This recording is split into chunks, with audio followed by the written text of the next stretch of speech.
That's what I thought.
Sure.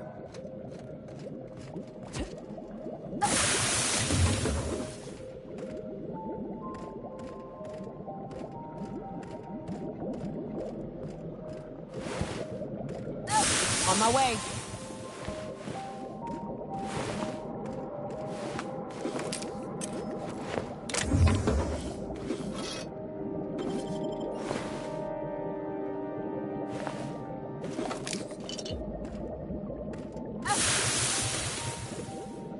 Sure thing.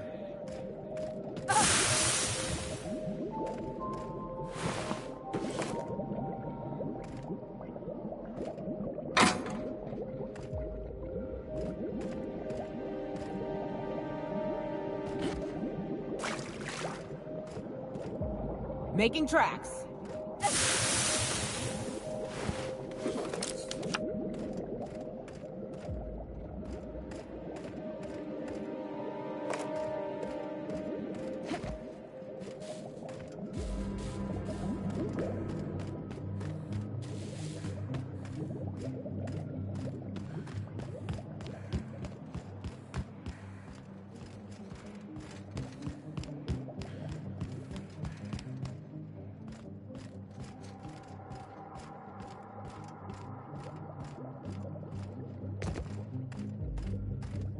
Those researchers sure know how to pick them.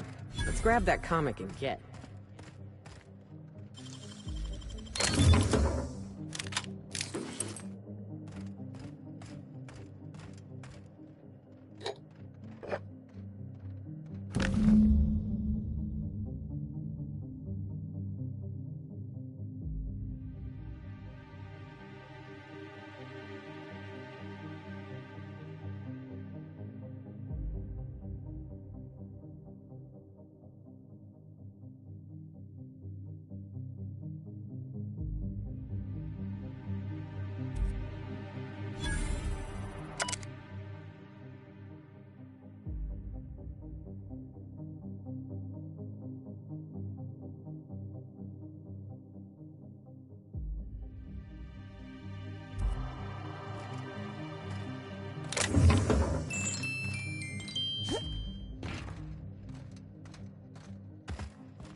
We're doing this!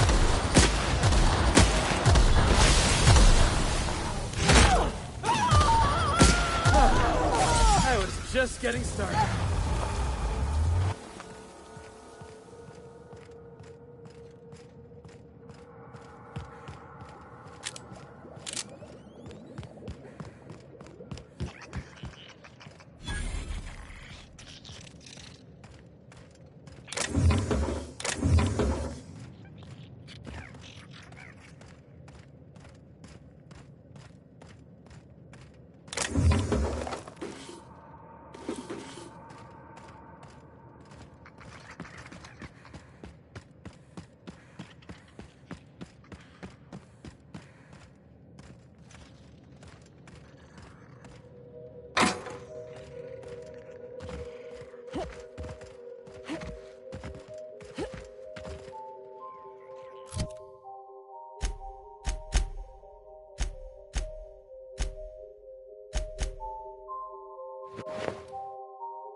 Wow! Nice work!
Tell me about the production of adrenotime, Dr. Ambrose.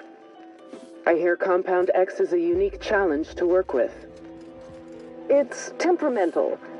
It must be refined under tightly controlled circumstances at tremendously low temperatures.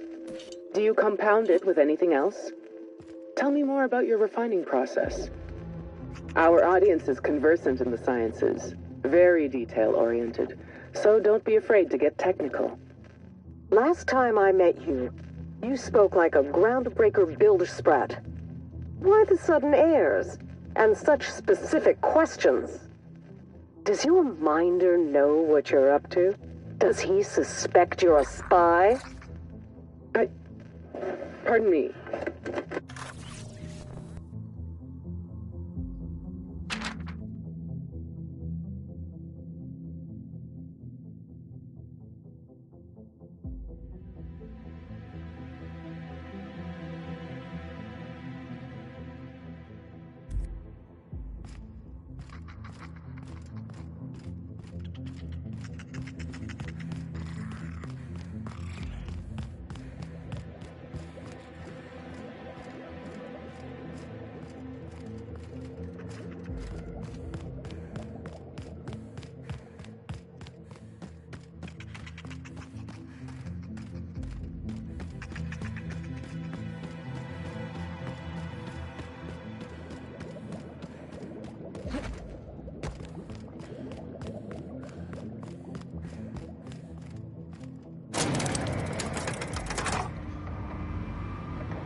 Spacers! Choice!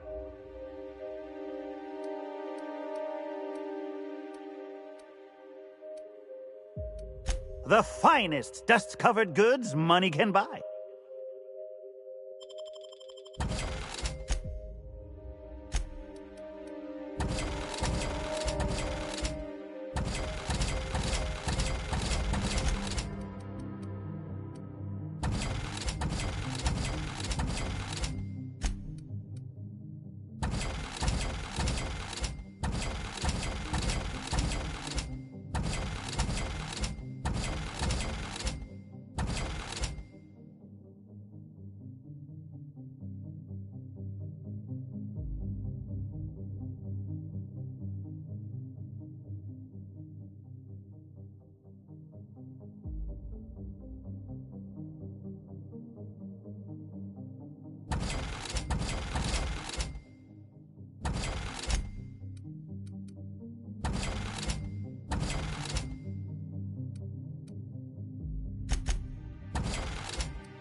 I heard stories about Spacer's Choice running some old operation out on an asteroid. Never imagined I'd see it for my own self. I see Monarch ain't the only pet project the board's willing to abandon.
All right, Birdie Sharp. Where'd you leave your comic book?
fun!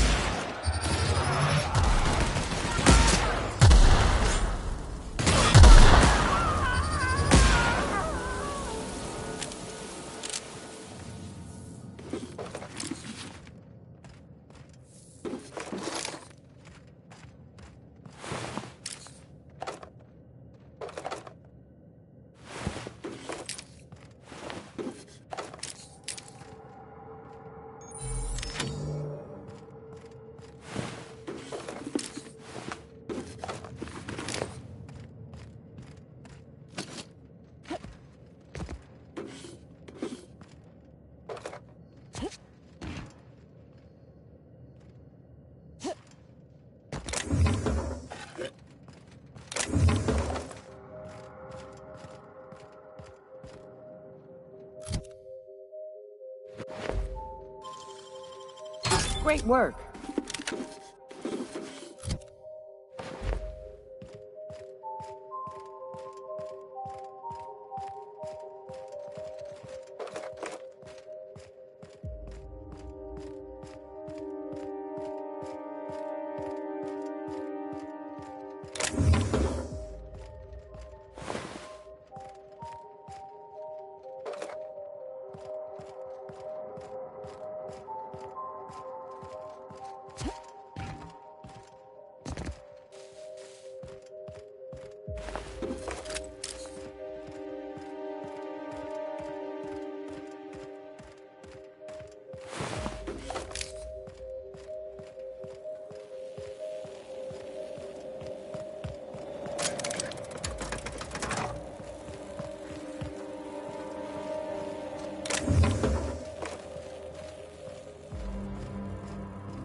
Stalking, and we're stalking.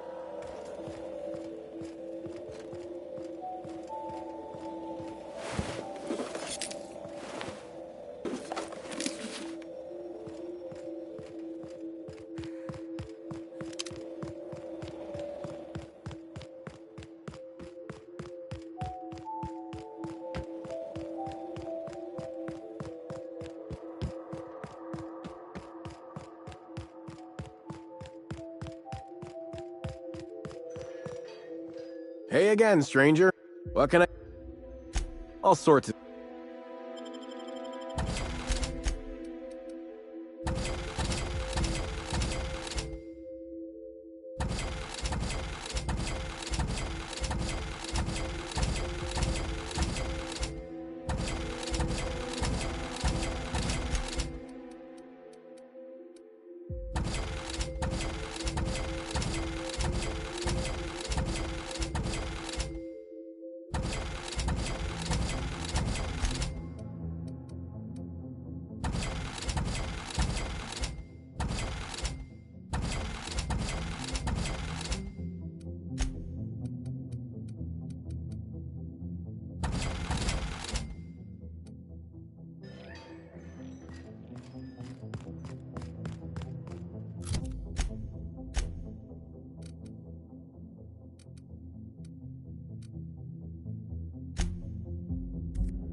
Hey, not bad for a scrappy little team. This is a fine hideout.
Oh, that's the last of him.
Hey, stranger. Nice to see you're still alive. Let me know if you're looking for something particular.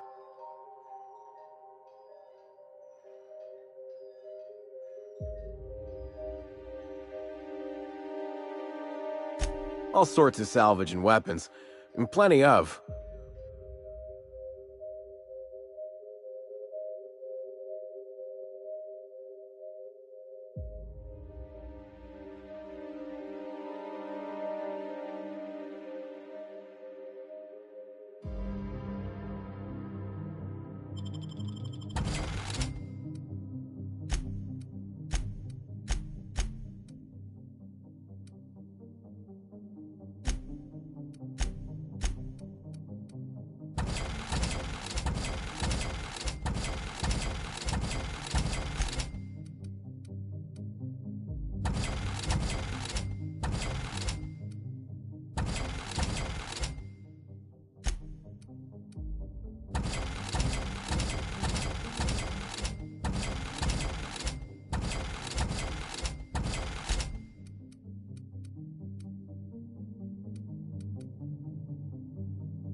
Captain, transmission request from Ambrose Manor.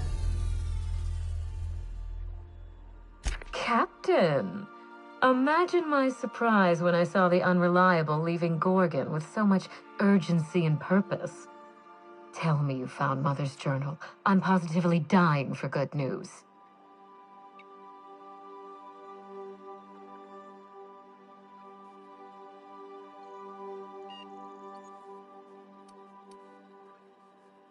Well, isn't that exciting? A lonely asteroid, an old research facility, and now shady corporate intrigue.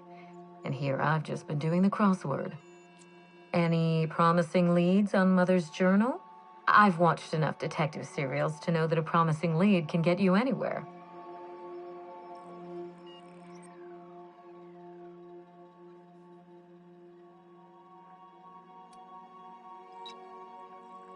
I seem to recall that Mother worked closely with Gorgon's R&D personnel, but not close enough to invite them over for dinner and cocktails, if you get my meaning. By now, they'll have moved on with their lives. If only I could do the same.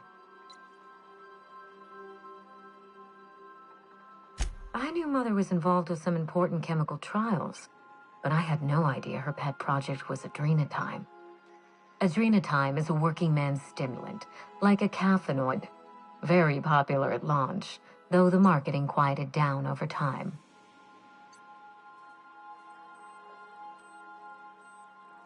What?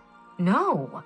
I mean, there's some very morbid wording in the fine print, but I had no idea adrenatime could make marauders out of people. That's it. That must be it. Spacer's Choice is keeping their dirty little secret about adrenatime off the record. We have to find Mother's journal. If we don't, then Spacer's Choice gets away with murder. I only hope we aren't too late.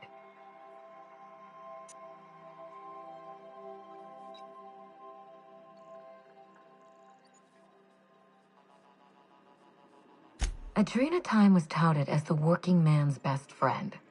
A drug that boosted productivity with no adverse effects. The promise of adrenatime cannot be overstated. Exhaustion and fatigue were supposed to be obsolete. Workplace accidents would be things of the past. For whatever reason, the drug never lived up to that promise.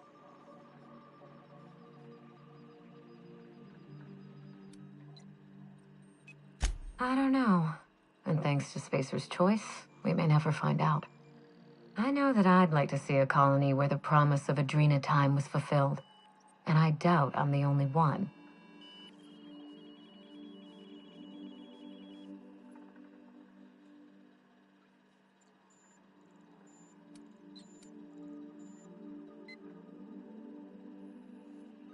Thank you. I certainly ought to know what I'm doing. I spent years trying to break into pharmaceuticals, professionally speaking. Mother wouldn't hear of it. She didn't think I had the wit to succeed in her line of work. Safe travels. If your leads give you any trouble, be sure and give them some trouble back, yes?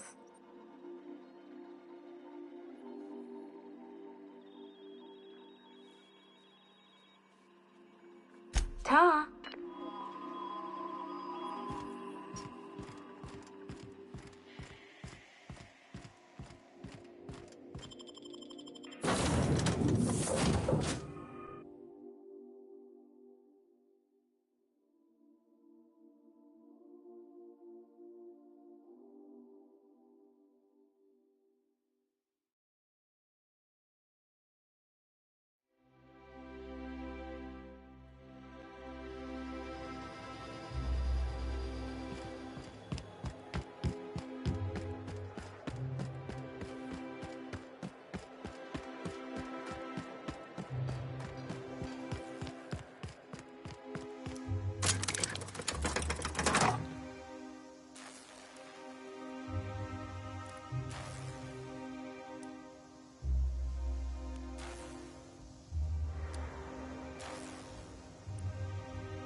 If I spit, think I can hit that mechanical down? Anti-Creo's facial mask and cream.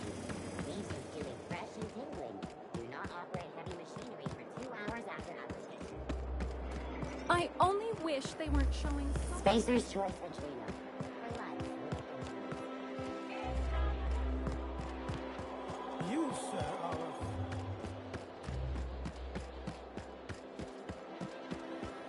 Don't you Rizzo's think we purple ought berry to punch. go in?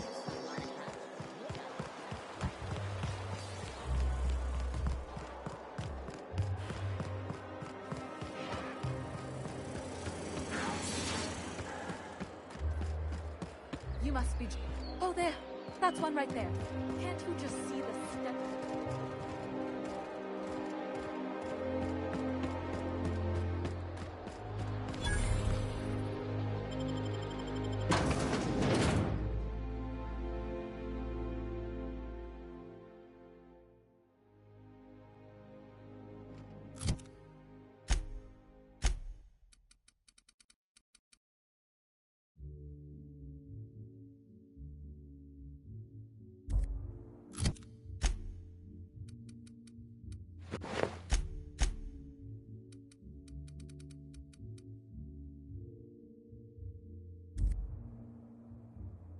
Welcome to the Musgrave Family Collection.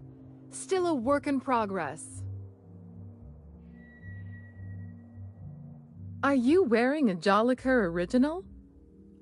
I'm impressed. I wouldn't bring a Jolliker anywhere near a Canid. If you're here for the annual Canid review, I'm afraid it's already over. Only thing going on behind those doors is good, old-fashioned lawful behavior.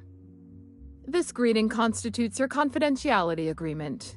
You hereby agree not to disclose the location or existence of these events. Thank you for cooperating.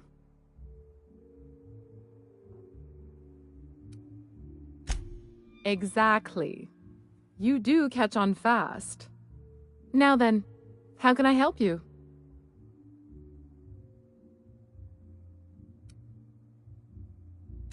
We find that our clients enjoy the appearance of participating in illegal activities. Secrecy contributes to a feeling of indecency. The Musgrave Family Collection was intended to be a gallery of fine art. And here we are, using this place to practice semi-legal Canid shows. Scandalous, isn't it?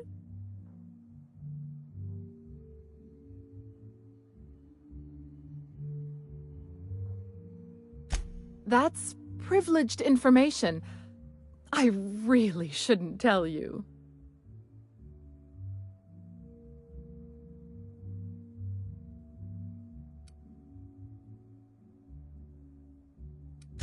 That's a fair point. All right, I'll tell you. But just keep this between us. Guaranteed secrecy is expensive, you know. Oh, it's all right. I'll give you this little secret for free. The Musgraves own one of Earth's largest private collections of art and literature. They were going to have the entire collection shipped all the way to Halcyon. Unfortunately, that collection never arrived. We haven't heard anything from the delivery convoy, and there's some purely hypothetical concern that the collection might be, well... I was going to say indefinitely delayed by unforeseen and unknowable circumstances, but yes. Let's go with that. Anyway, that's as much as I can tell you. Will there be anything else?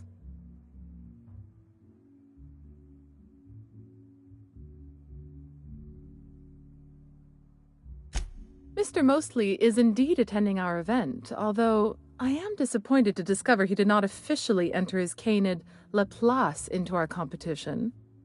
You should find Mr. Mostly just inside the prep room. Head inside and take the door to your left.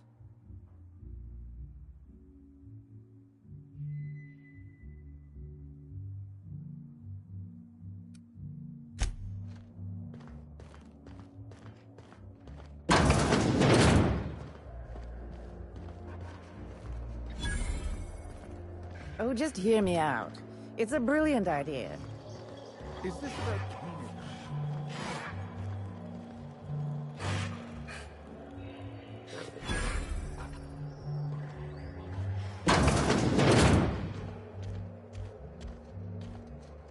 You there, sauntering about in a Jolliker original. Do you know the interesting thing about Canid shows?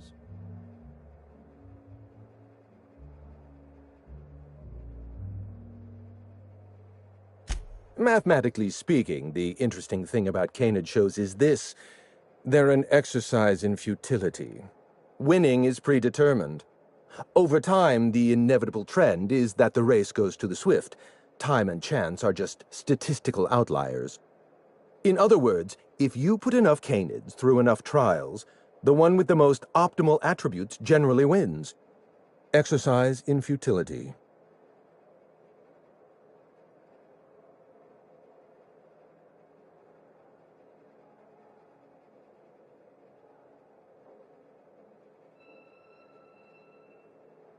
What gave me away? Wait, don't tell me. You've read my monograph, Putting the Us in Calculus, or How to Use Mathematics to Find Your Statistically Significant Other. I'm afraid I don't really do autographs, but yes, I am Clarence Mostly.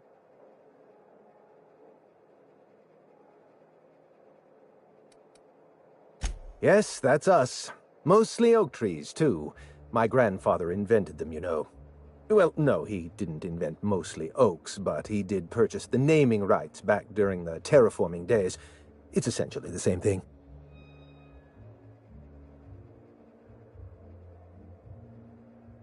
Oh. Then you're not here about my monograph. It's true, I was involved with Project Gorgon, but that chapter of my life is long since closed. Listen, I don't know what you want with Gorgon or with me, but let me give you some free advice, Let the past go. Live in the moment. Enjoy the party.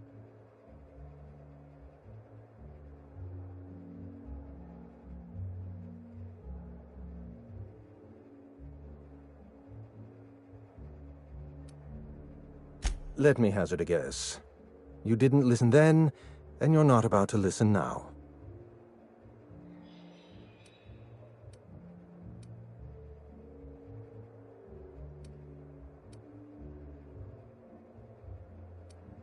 Then I don't see the point in wasting a well-calculated argument on the virtues of self-preservation.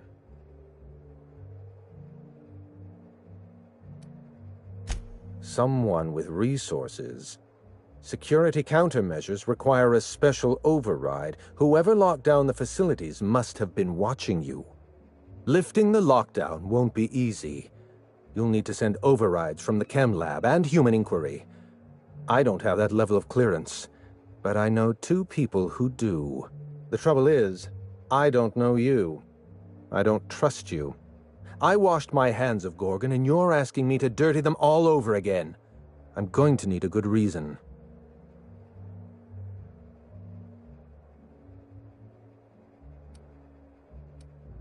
Right, of course. Thank you for reminding me. Point well taken.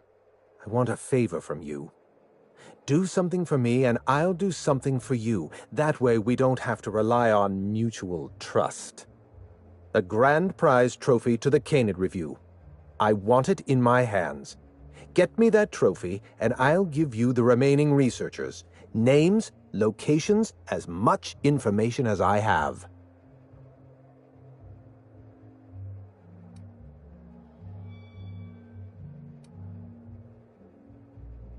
Yes, but the winner is still in deliberation. Committee won't deliver a result for another 6 to 8 weeks. Bureaucracy. The trophy's being held in a vault at the other end of this hall. Find a way inside, disable any security, lift, carry, deliver. Simple as that.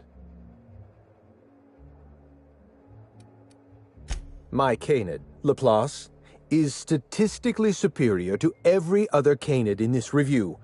Better average sprinting time, superior gait coefficient, optimal anatomical symmetry. I didn't bother entering little Laplace in this pointless contest. He's already won on paper, you see. That trophy rightfully belongs to him.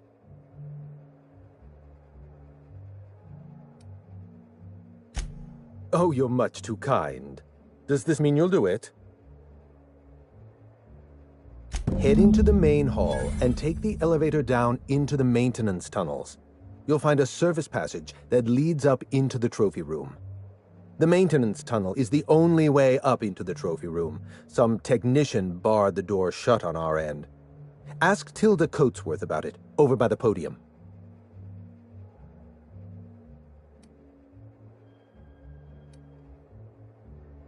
Oh, you're quite welcome. I look forward to observing your results.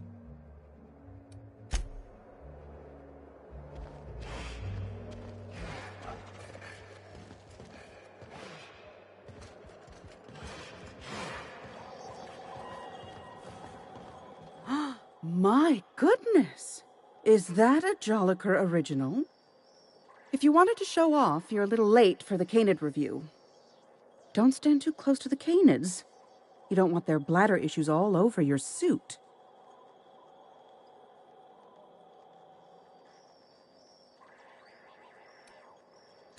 Unfortunately, you're too late. The review ended a few days ago. We've submitted our results to the Judiciary Committee and await arbitration. In 8 to 10 short weeks, we'll have the name of a winner. Probably. That gives us 8 to 10 weeks to file a maintenance request.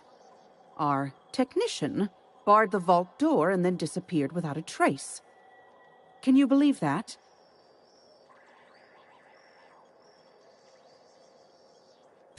The Musgrave Vault contracted a security consultant from UDL. They sent a technician to install a few security upgrades, anti-dissident automechanicals and the like. That technician barred the vault, but neglected to leave us with a way in from here. He wasn't seen leaving the security room, so I can't imagine where he's gone off to.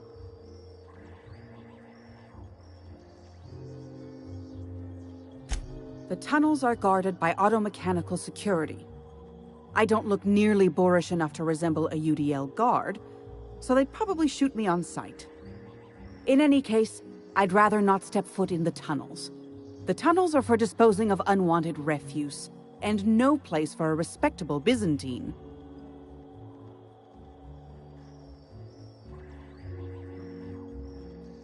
Your eagerness to serve your betters is commendable. Here's a keycard. It should help you get around inside the tunnels. Now, was there anything else? I'd like to get back to mastering over the ceremonies, or people might question why I have this role at all.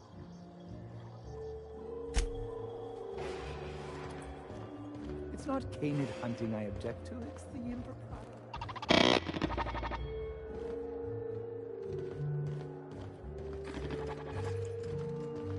Welcome. This unit has been programmed to provide a selection of marginally subversive repartee. Now loading banter protocol.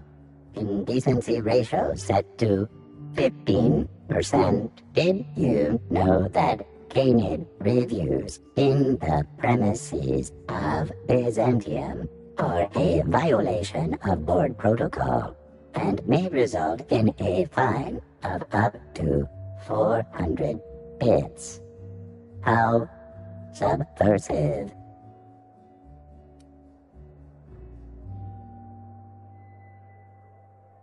Indecency ratio set to maximum. Now loading banter protocol. Byzantium's glory days are over. Bits cannot purchase happiness. All pleasure is fleeting. No amount of inebriation will dull the pain of ennui. Warning. This unit's banter protocol has exceeded its maximum allowance of subversive language. Memory wipe initiated. This unit's banter protocol has been erased. Would you like to purchase a drink?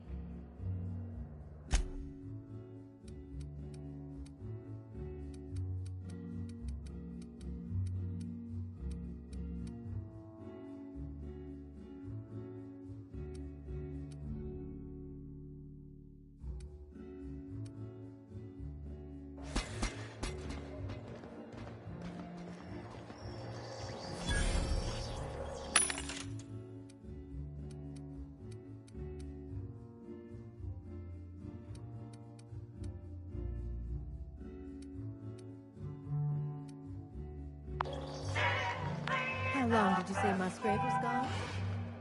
I didn't.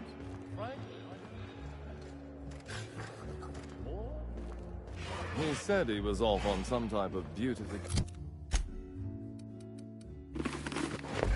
treatment, which I can only assume is I don't know what's worse here, the leashes or the folks holding them. Come now, Anubis, you must perk up.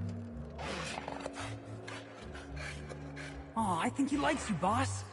Can we keep him? Careful. They're cute till they go for the throat.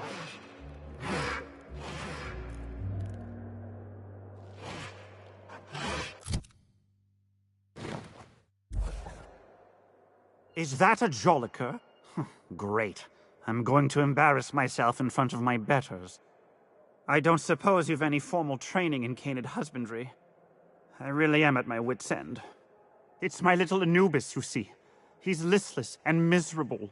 I simply don't know what to do about his condition.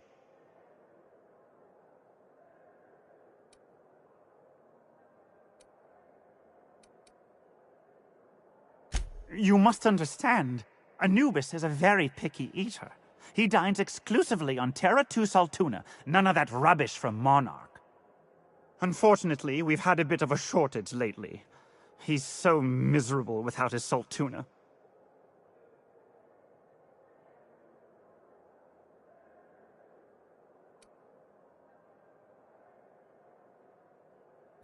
Yes, I suppose you're right.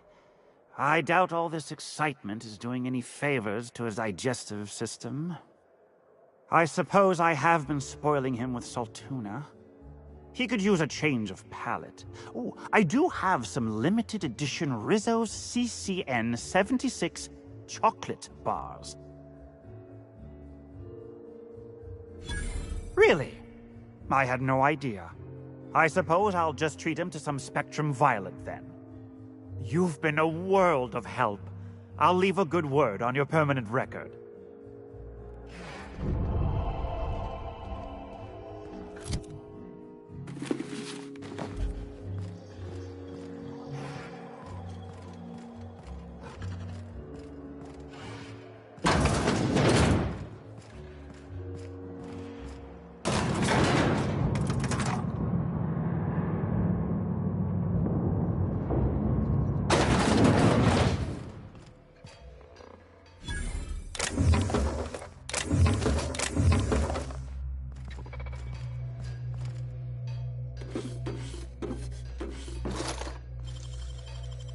Nice work.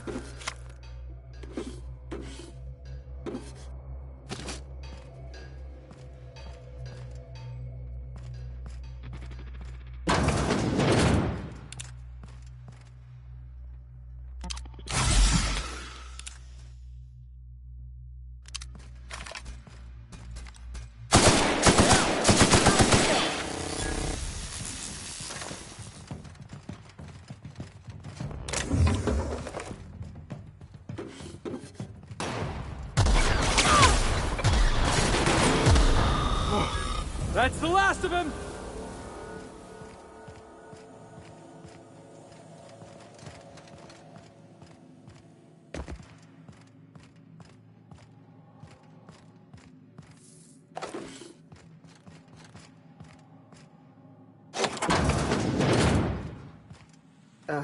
A pet's only as good as its owner. They're the ones who ought to be in here.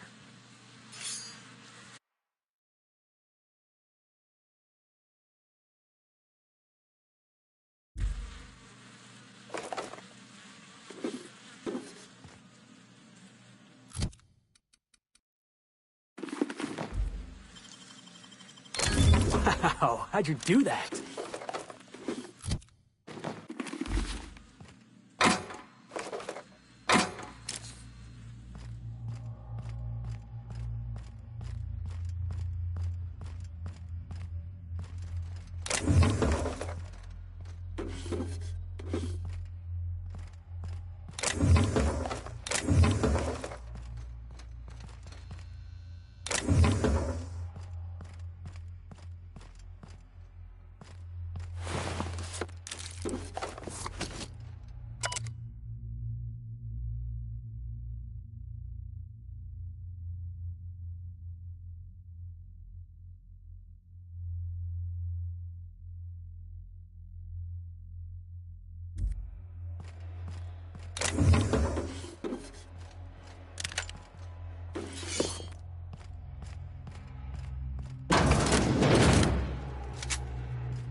Damn, you got some nimble fingers, Captain.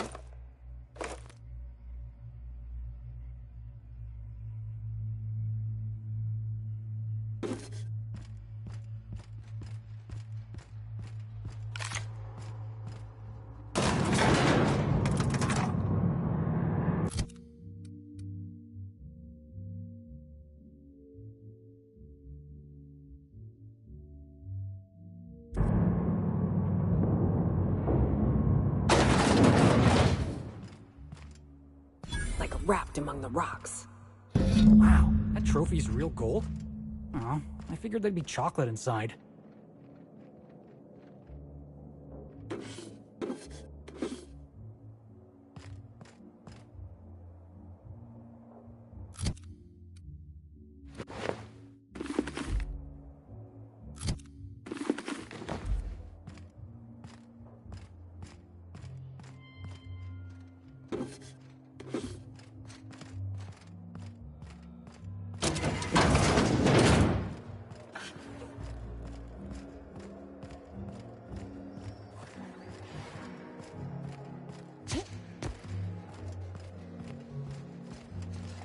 You'd only be letting them into Byzantium temporarily.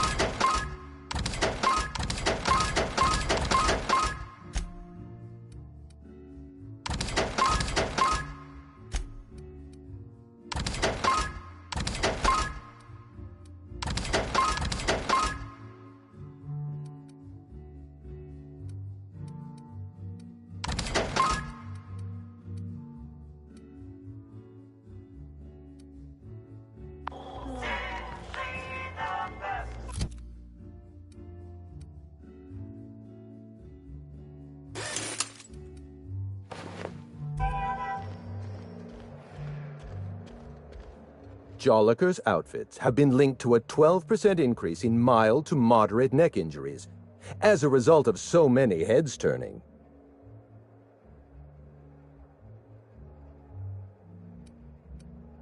My eye! I was wondering where I'd misplaced that old thing. It's perfectly preserved, you know. Every eye possesses unique dimensions, not unlike a fingerprint. The circumference, the shape, the color of the iris. An eye makes excellent proof of identification, assuming you don't mind removing one. I'd rather not get into the details. If Spacer's Choice ever asks you to test out their new model of monocle, just say no.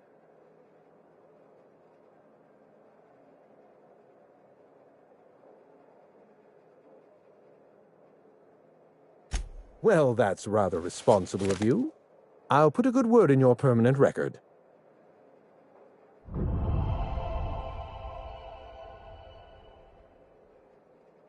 What's on your mind?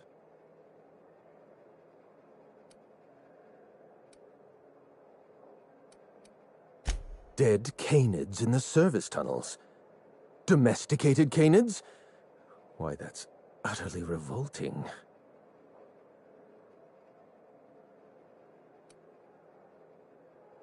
Good. I should hate to think I've misjudged your character. Every canid, regardless of their physical attributes, is a companion to their master. To kill a companion is a profound and unforgivable breach of trust.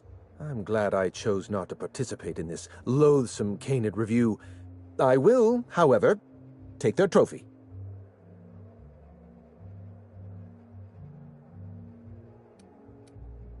My trophy! Look at this thing! Have you ever seen a more garish monument to the boredom of the elite? If only Grandfather Mostly were alive today, I would have loved to wave this trophy right in front of his cataracts. I hope you won't take it personally when I say I had my doubts about you. Nothing ever gets done in Byzantium, you see. Competent work is, well, a statistical anomaly.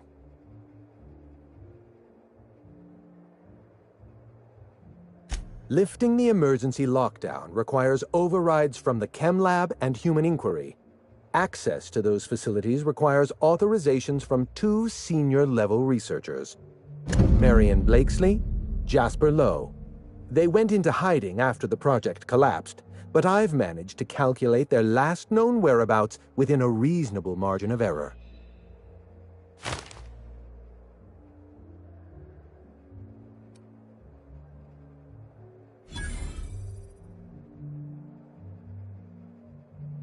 I see you're familiar with my technique. I'd love to show you my numbers, but there aren't nearly enough napkins in this room. After the project shut down, I had to keep my mind occupied. I worked on my actuarial tables, calculated the average lifespan of a Spacer's Choice worker, that sort of thing. I realized some of the researchers had to be alive. I ran some numbers, did a little research, and concluded that the 2 most likely survivors are Marion Blakesley and Jasper Lowe.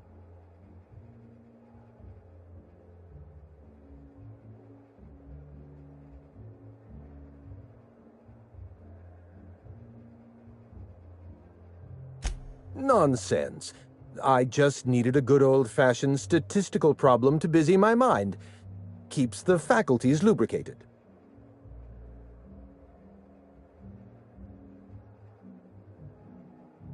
Let me stop you there.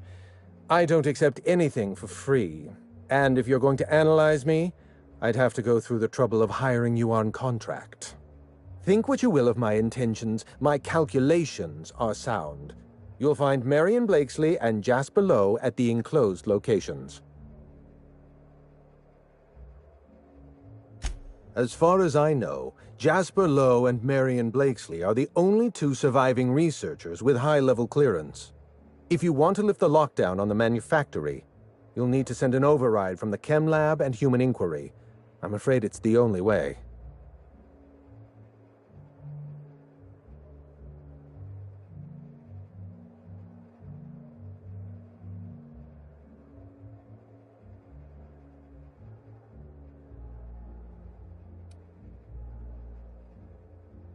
I know it feels like you're being led on. What is that colorful metaphor commoners use? A wild sprat chase? Remember, this is Spacer's Choice we're talking about. Their security protocols are just as inefficient and frustrating as their manufacturing. I'll tell you what I can.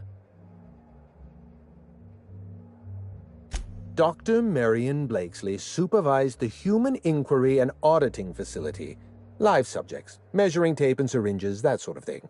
Someone sabotaged the facility. Blakesley tendered her resignation and vanished. I'm reasonably certain she's hiding in a maintenance bay on Groundbreaker. Well, with Spacer's Choice equipment, who even knows? Dr. Blakesley tendered her resignation lawfully, but under suspicious circumstances. If you want to know more, you'd best ask her yourself.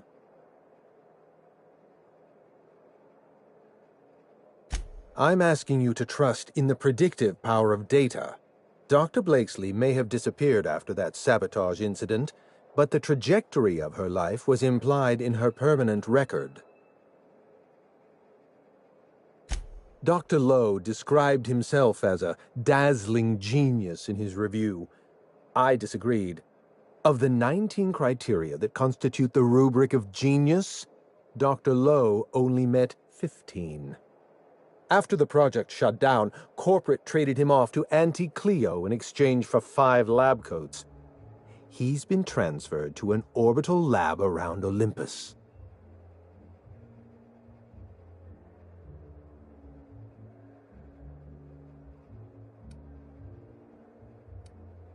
Oh dear. How do I explain this without using too many syllables? Lab coats means scientists. It's a colloquial... It's slang. Let's get back on topic. You'll find Dr. Lowe in an orbital lab around Olympus. Certainly. What's on your mind?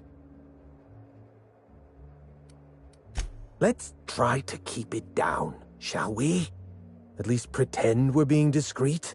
There's not a lot about Project Gorgon I can tell you. I know that's not what you wanted to hear, but I closed that chapter in my life. I've moved on. Look, don't tell anyone I said this. But if there's anything I've learned by living in Byzantium, it's this. If you go looking for the truth, you are looking for trouble. All right. Ask your questions. And then if you don't mind, don't mention Project Gorgon anywhere near me again. Minnie Ambrose. Oh, Olivia's brat. Ambitious, but like the rest of her family, irrelevant. She tried following her mother's example, failed, and if she ever tried again, I couldn't tell you. The name Ambrose doesn't mean anything to me anymore, or to anyone halfway respectable. The Ambroses are, how do I put this politely, obsolete?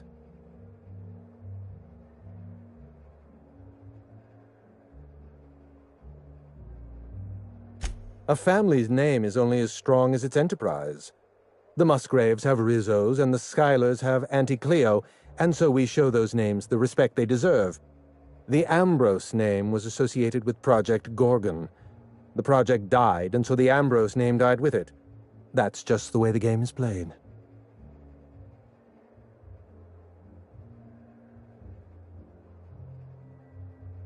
Project Gorgon was designed to change the life of every worker on Halcyon. We weren't just building a product, we were trying to build a society.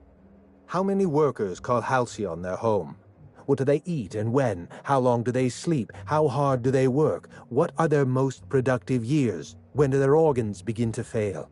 That's the nature of my work. I study human life in order to determine its value.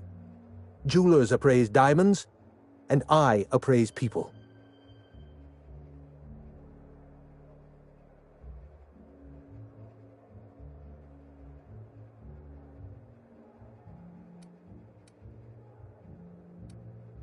It's complicated. I'll be honest, I didn't join Project Gorgon because I wanted to satisfy my intellectual curiosity. I was courting the daughter of a Spacer's Choice family. We were a mathematically congruent match, you see. I had the proofs all written out and everything.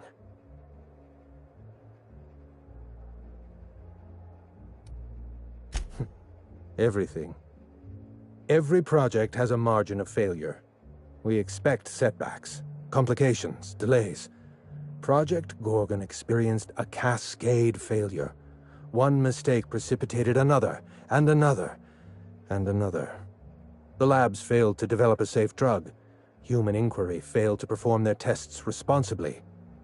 An unsafe drug tested on unhealthy subjects by irresponsible supervisors. That's Project Gorgon.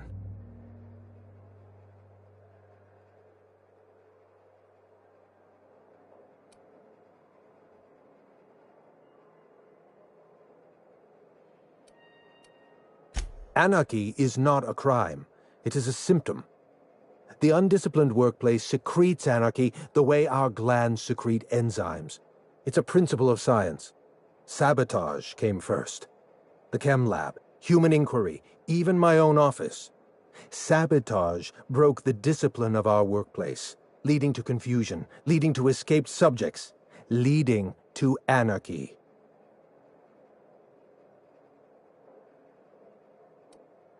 No one appreciates the value of good data. The holistic surveillance device I wear is an invaluable tool, gathering data on all my day-to-day activities. My former colleagues can go into hiding and live in ignorance for all I care. I prefer the self-examined life. I know.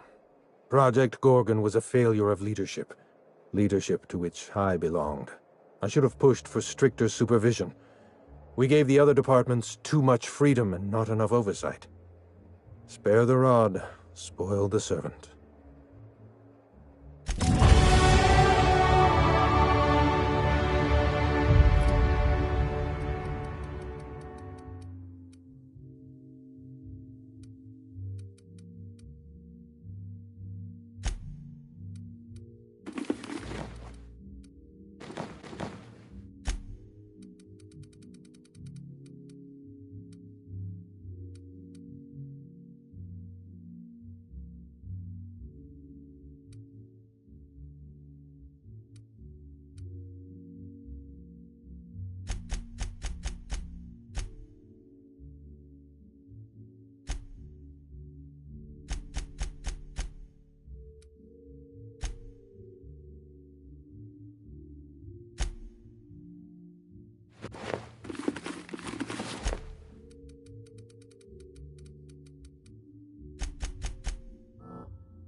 Oh, there. That's one right.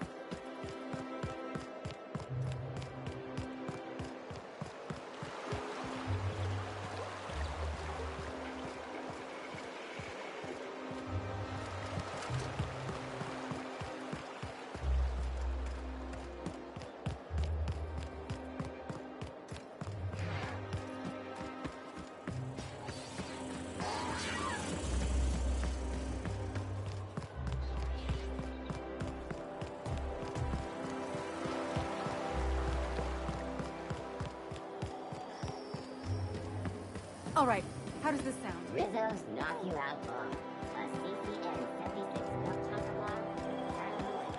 I'm afraid I can't come down anymore. My dear fellow, you've no idea.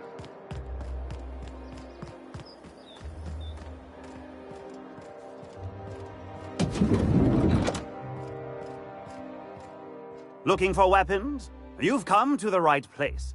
Every Byzantine needs high-quality armaments, and you won't find better anywhere else.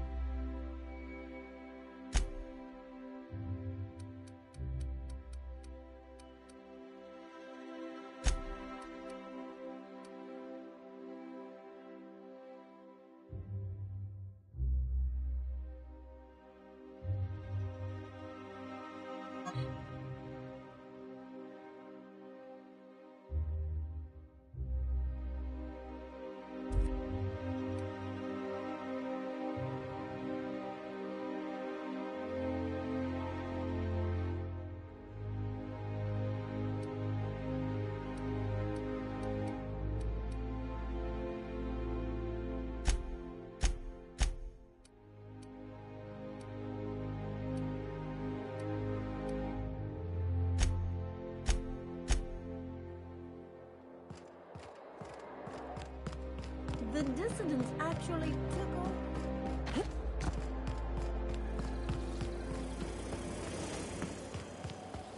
Auntie Cleo's ketchup. Wouldn't it be Vegan handmade.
You're adjusting before you pull.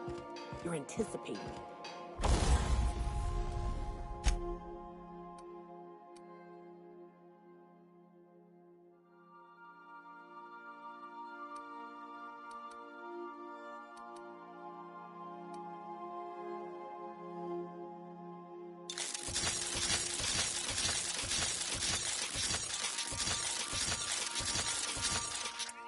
You...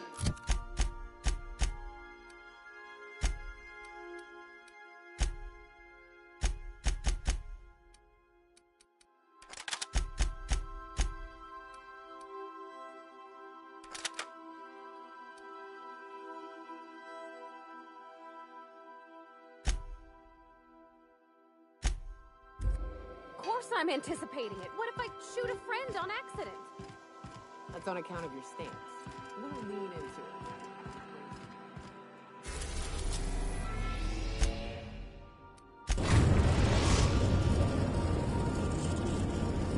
First stop at the Groundbreaker Auxiliary Base. Someone has left a threatening message on your terminal, Captain. I was unable to trace its origin. Please make a note of it.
Someone has left a threatening message on your terminal, Captain. I was unable to trace its origin. Please make a note of it.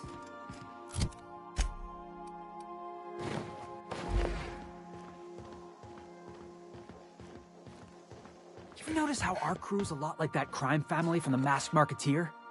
Oh, which one's the captain? You know the head of the family?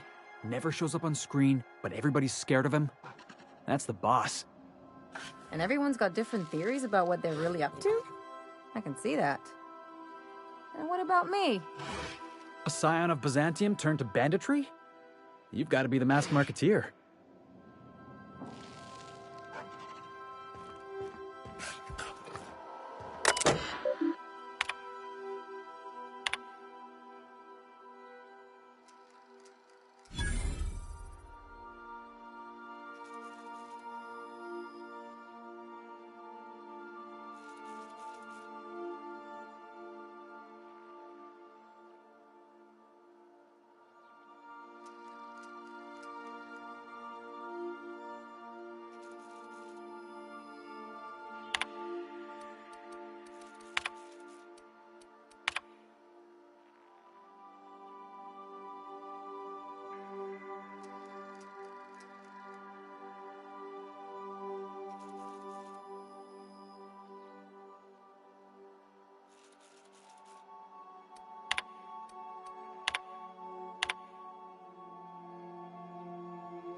Place to dock at the Groundbreaker Auxiliary Base.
Look at these whole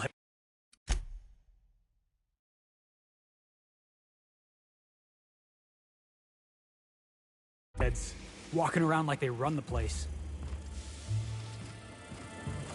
Hey you, over here. Chat. Whoa, whoa, whoa, it's Riz. Oh, fucking damn it. Every time. So, hey, you trespassing, and I'm armed. Maybe take a second look at your life choices, pal.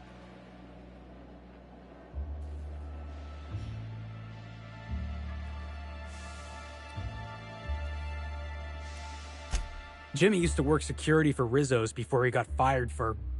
what was it again? Rank incompetence and gross odor?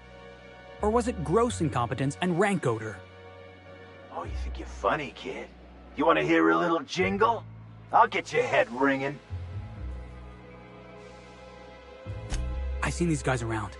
They like to walk with cold shoulders and play at being mercenaries. What do they call themselves again? Landscapers? Green thumbs? Gardeners. We're the gardeners. And you know this is our turf, kid.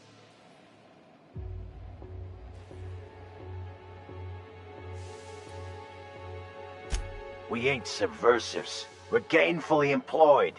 This is a private contract. You guys actually got hired? I don't believe it. Who's the contract for? For Marion Blakesley. Dr. Marion Blakesley. Very legitimate. Thing is, she don't want visitors. Miss Junlei can't get too mad if we rough up some trespassers. Especially if I was nice enough to warn him first.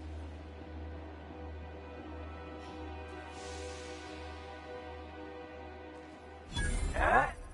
Hi, I'm the girlfriend. Oh, shit. Fine, fine. You want to check out the lab? Go for it. We won't stop you. But Blakesley's got her own setup in there, and she doesn't like guests.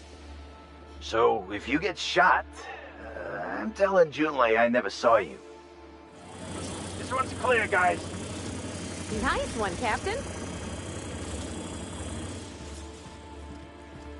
Some days, it's like I don't know what to do with myself. Come on, this is great. Who wants to chew up some expense reports? That's a good boy.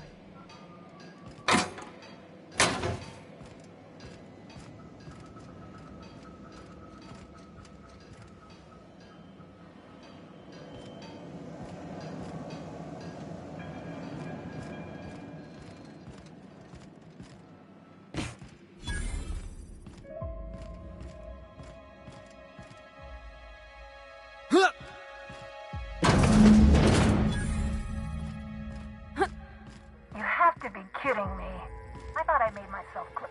Wait, what's with this camera? Hello? Damn it. Look, I get it. Some people need things spelled out for them. I'm sure one of the auto mechanicals can explain.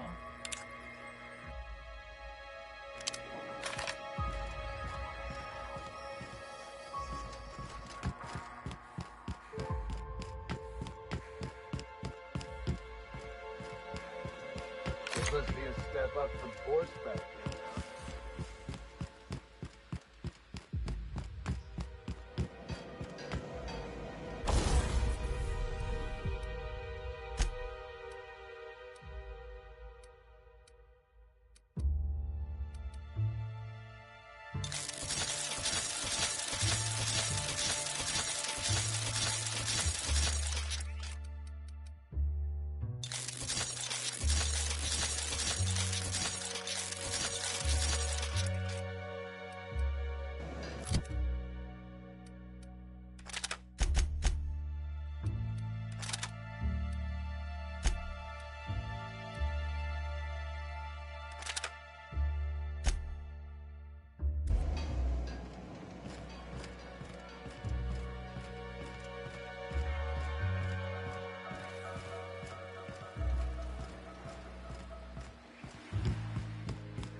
One for Felix.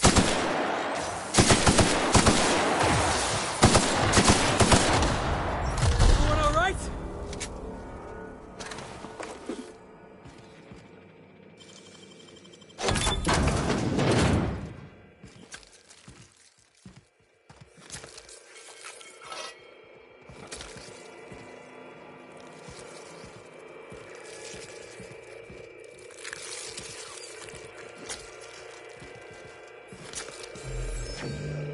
Observation log, date, who knows. Subject number, well, let's call him Percy. Percy here has discovered the secret to success. He has lifted the veil and found the pattern. He wakes up, he listens for that bell 3 times a day. Food rains from the sky. He eats, he waits. Life is easy. But the second your molt comes in, pal,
Observation log. Date. Well, never mind. Hybridization efforts have proven successful, and the nursery's yield is improving steadily. Meanwhile, the psychological benefits of gardening are difficult to assess without a control group. Subjective reflection suggests minor gains in memory retention and contentment.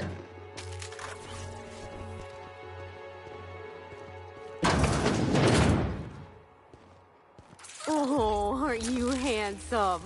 Looks like you got yourself a little snack.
You hear that humming? Sounds like some kind of generator.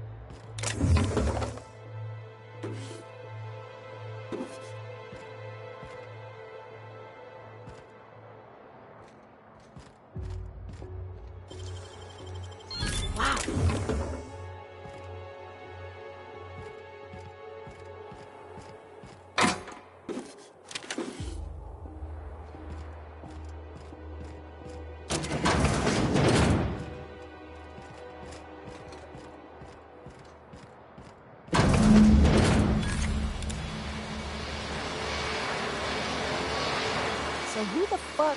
Oh, wait, hang on, I can't hear a damn thing. Just gonna shut this thing off. Right. Marion Blakesley, what can I do for you, Ms. Home Invasion?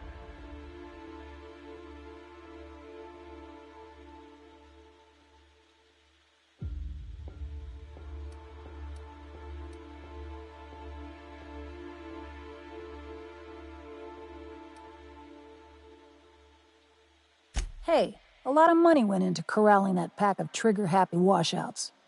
Not exactly the deepest hiring pool out here.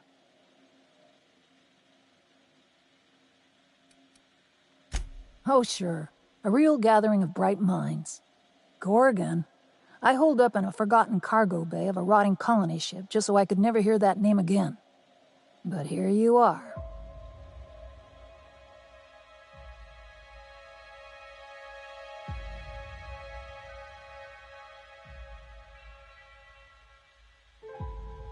That bastard. Is he still only mostly worthless, or has he achieved mathematical perfection in that regard?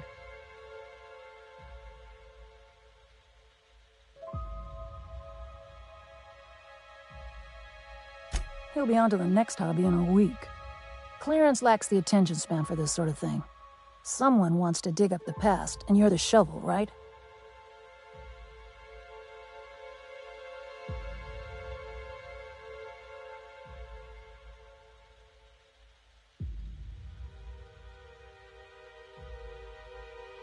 Ambrose. Well, I'll assume you're caught up then. That or hopelessly confused. Corporate demanded a product they could throw onto shelves. That put the squeeze on low at Chem to develop formulas. Samples. But how do you know if the product works? You run tests, see what happens. That's where human inquiry and auditing came in. I ran HIA and HIA ran the tests again and again and again. And what happens is a whole lot of wasted time and even more bodies.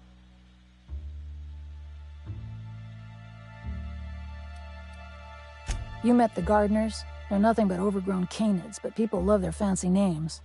We were looking for a game changer, something to better the colony. It felt important, worth a few sacrifices. Spacer's Choice. They wanted to sell that change for as many bits as they could. None of us got what we wanted.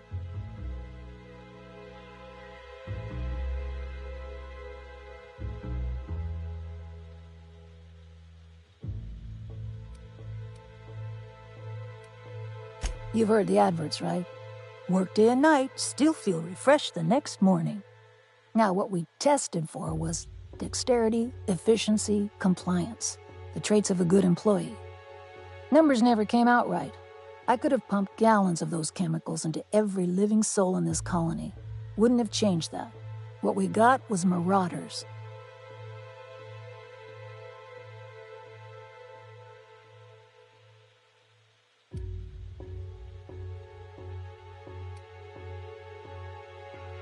And I got a hefty corporate paycheck for it, too, up until it all fell apart. That's not the part that made Spacer's Choice give up, anyway. You can still buy Adrena time, after all.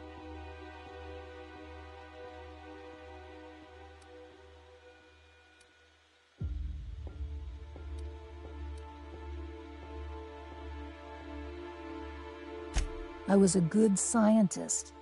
I had to have wound up on that asteroid for a reason. I worked so hard. We all get stuck in our own patterns. Magical thinking. That was mine.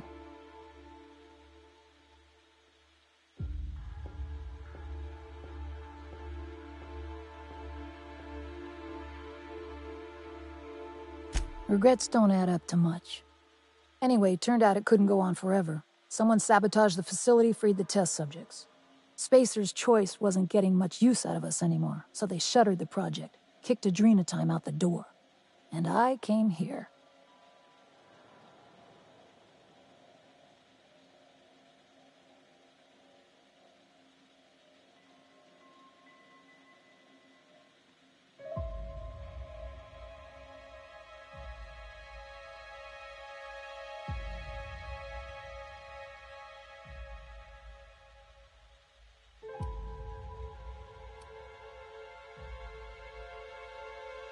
I could have gone back to Byzantium, found a position somewhere else. Even started up something new, like Mostly. But I just I couldn't stop thinking about. Indulge a scientist. What do you want out of this investigation of yours? Trying to liven up your memoir?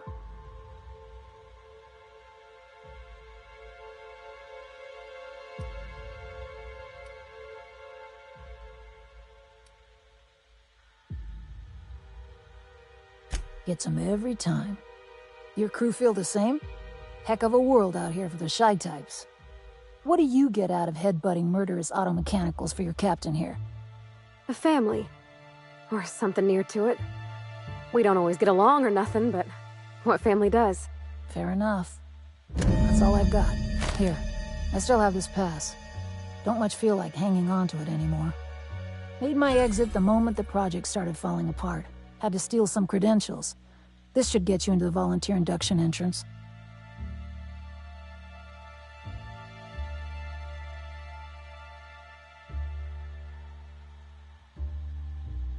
Please, I just messaged people with fake demands for their passwords. That's when they didn't just leave codes written down on pieces of paper. If I couldn't talk my way out past a simple facility lockdown, I'd be working for Rizzo's. That'll get you inside. What you do from there, that's up to you.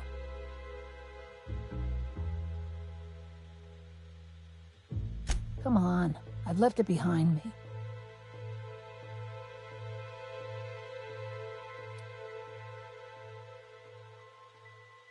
Yeah, well, you have to go on, don't you?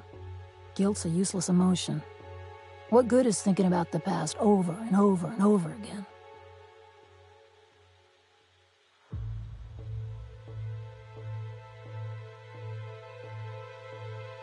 Please, I don't need... Fine. Fine, here, I remember one of my access codes. Just punch in the keypad equivalent for replication. Should get you into the offices. Maybe get you to my terminal a little sooner. Go test that persistence of yours out on Gorgon. Yeah, I'll make sure the auto mechanicals don't bother you on the way out.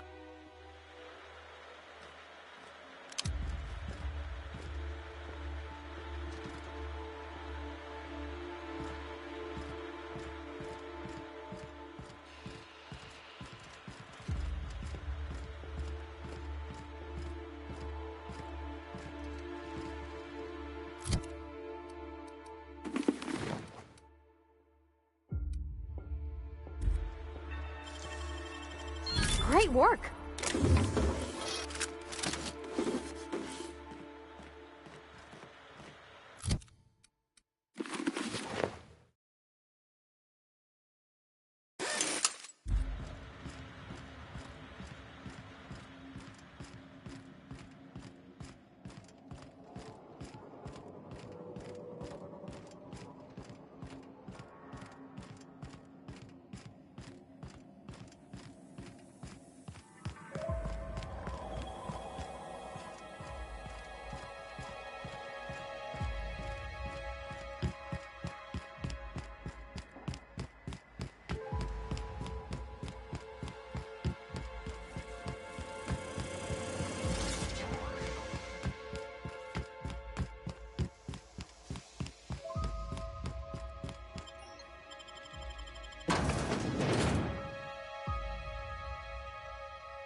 An unknown vessel is approaching our ship.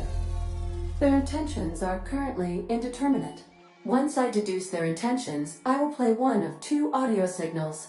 A cheerful fanfare if they are friendly, alarms if they are hostile. Their intentions are no longer unknown. I am incapable of deducing their point of departure. However, I detect a tracking device on board their ship.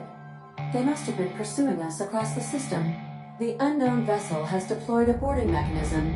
They will attach themselves to our airlock and attempt boarding shortly.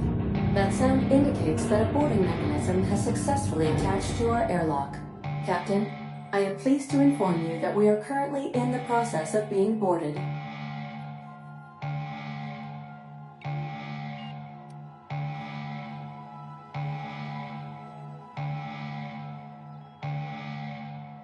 I have been programmed to simulate joy and excitement at the opportunity to test my limited defensive capabilities.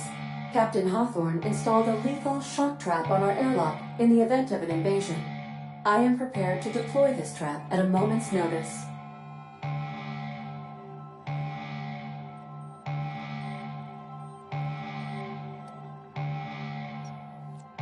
I understand. Allow me to rectify my oversight. Captain, please be informed that our airlock has a death trap installed. The invading ship appears to be a decommissioned storage vessel. The crew are either pirates or freelancers. My opinion of their competence is low.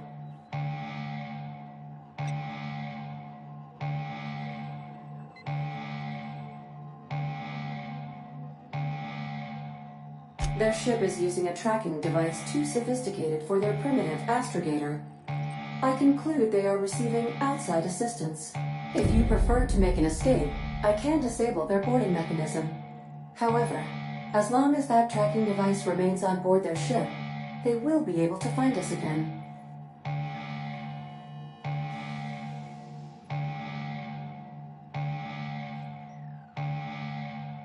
Understood, Captain. I will be deploying the Unreliable's lethal deterrence system. Please approach the airlock and enjoy the show. Now initiating warm welcome protocol. Please maintain a responsible distance.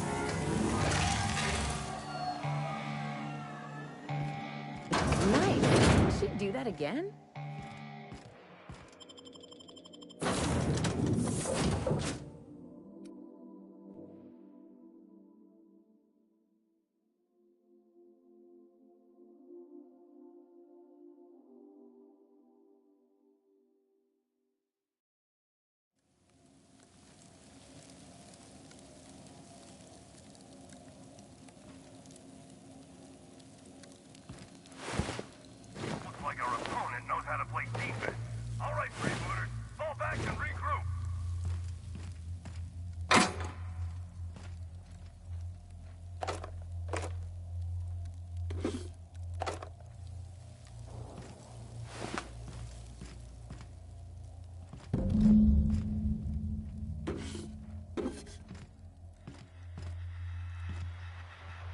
How many times do I have to tell you people, don't stand so close to the speaker? I can hear you breathing.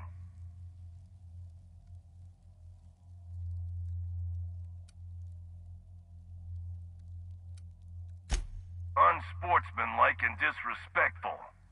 My freebooters could learn a thing or two from you. I'll admit, this attack hasn't gone strictly according to plan. But as we like to say in the League, no strategy survives contact with the opponent. Let's call this round a draw. You head back to your end of the field, I'll regroup my team, and we'll see where things take us in the second half. What do you say?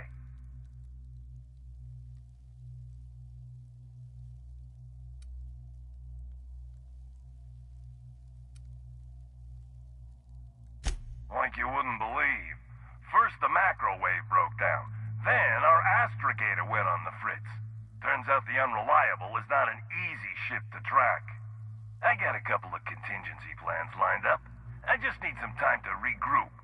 So what do you say? Want to try this again?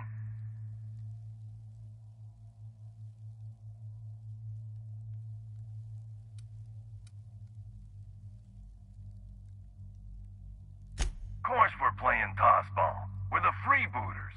Tossball is what we do. Tossball and piracy. Here's the problem. I can't let you live, but as long as you're on my ship, you've got the advantage over us. So, we're at an impasse.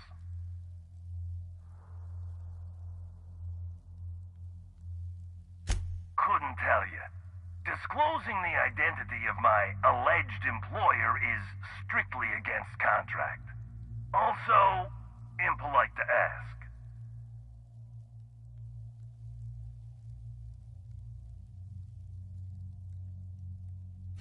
Yeah, well, you've been upsetting some powerful people poking around Gorgon like that.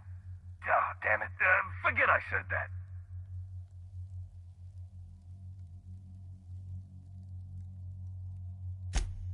Freebooters.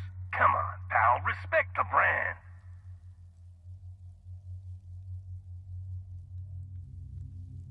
You want to negotiate terms. How do I know this isn't a trap?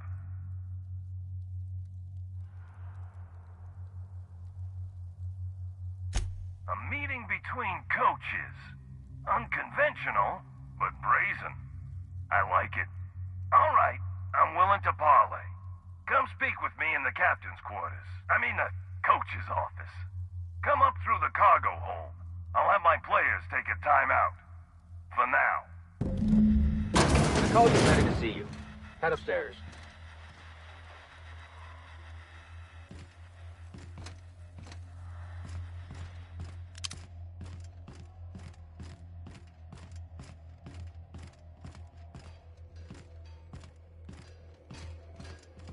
Captain Hawthorne, I'm ready to talk when you are. All right, easy now. Let's just keep our weapons holstered like civilized people. I'm a man of my word. Let's talk. I'll even drop the tossball act for you.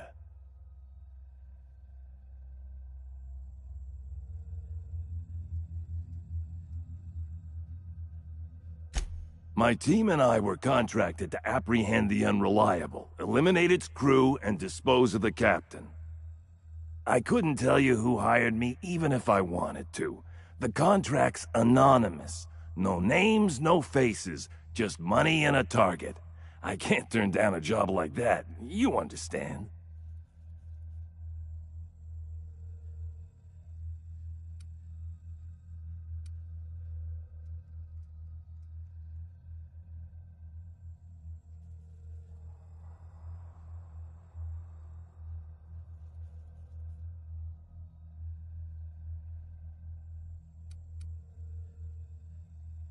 Jackasses incoming!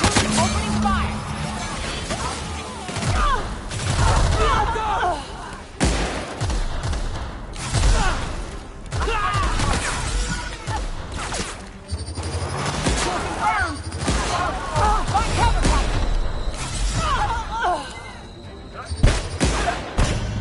Yeah, don't fuck with us.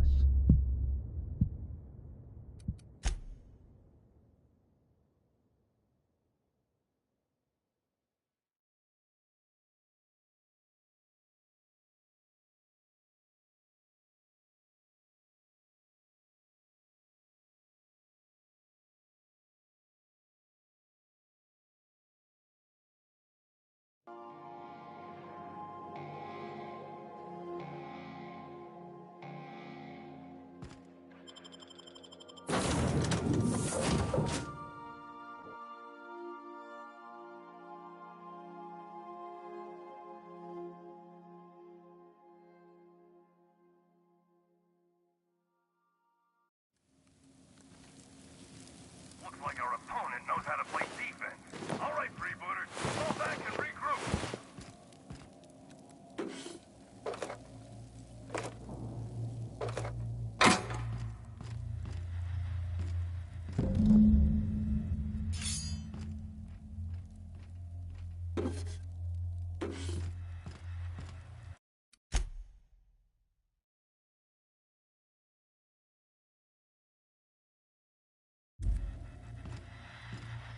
How many times do I have to tell you?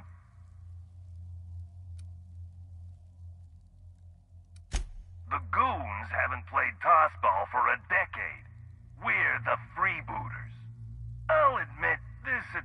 hasn't gone strictly according to plan. But as we like to say in the League, no strategy survives contact with the opponent. Let's call this round a draw. You head back to your end of the field, I'll regroup my team, and we'll see where things take us in the second half. What do you say?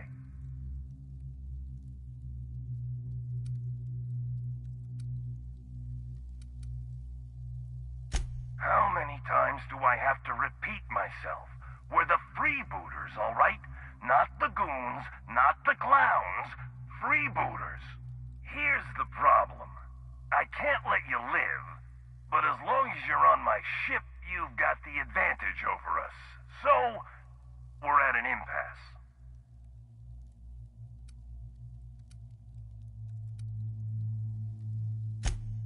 Freebooters. Come on, pal, respect the brand.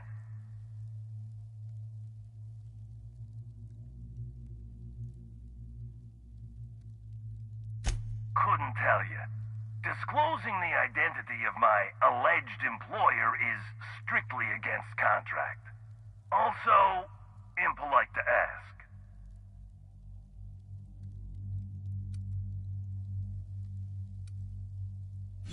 Yeah, well, you've been upsetting some powerful people poking around Gorgon like that.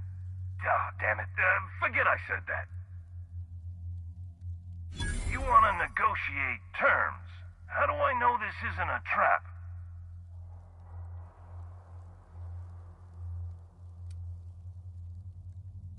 All right, I'm willing to parlay. Come speak with me in the captain's quarters. I mean the coach's office. Come up through the cargo hold. I'll have my players take a timeout. For now. The coach is ready to see you. Head upstairs.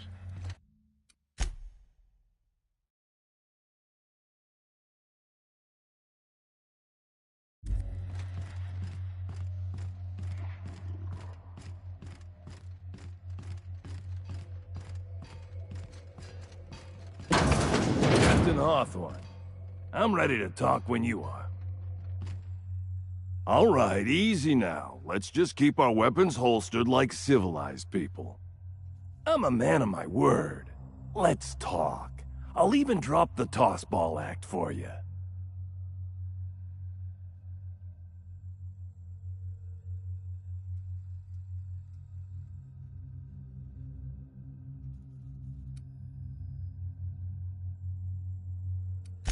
My team and I were contracted to apprehend the Unreliable, eliminate its crew, and dispose of the captain.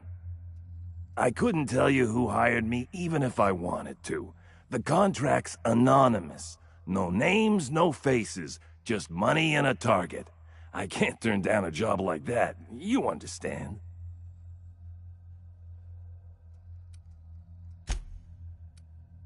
Oh, you are in for it. Take him down!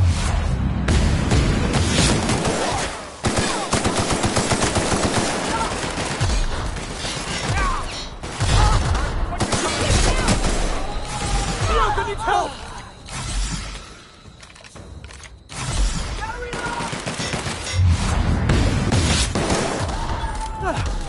Everyone all right?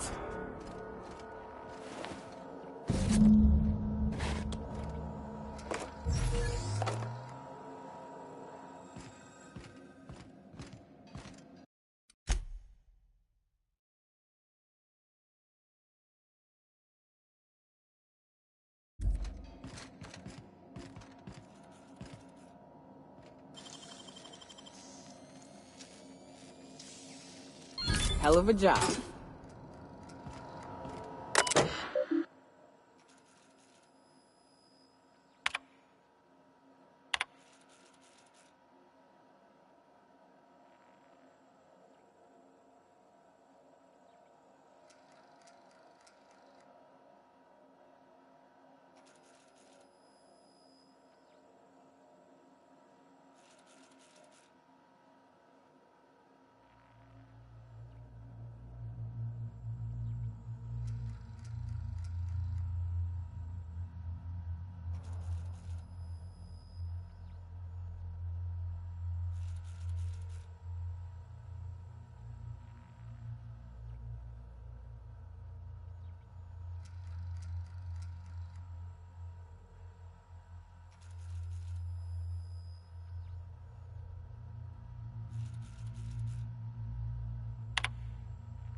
Making it look easy.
Bus out.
That's the last of him.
Sanitizing within established range.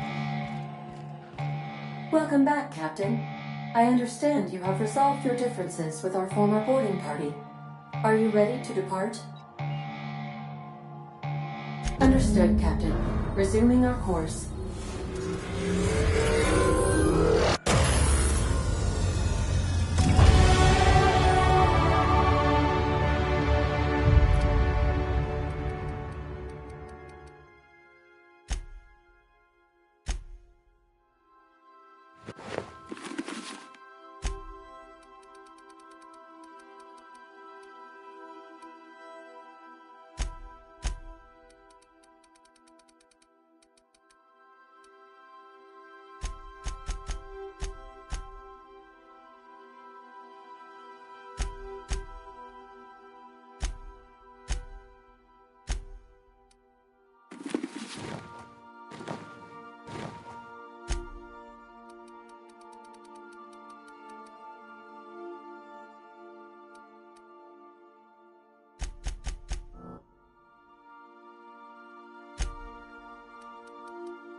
Hey, anybody out there? We're not here to hurt you.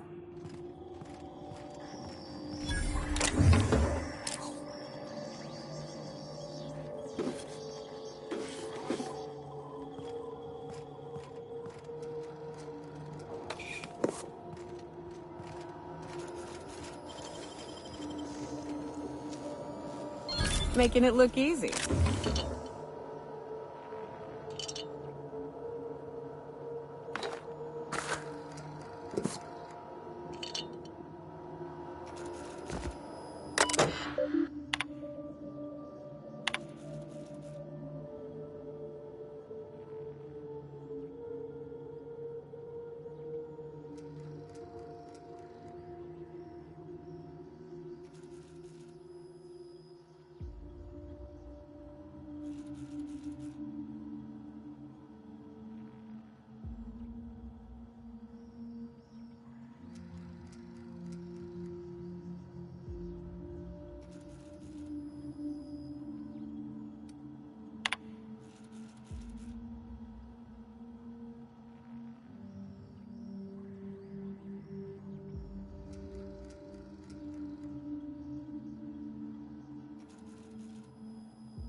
Keep it together, Kelly.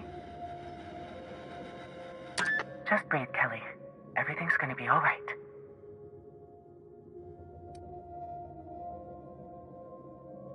Ah! Stop making that noise. They'll hear you.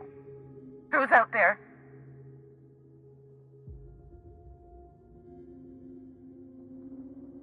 Really? I would be indebted to you for life. But how do I know I can believe you?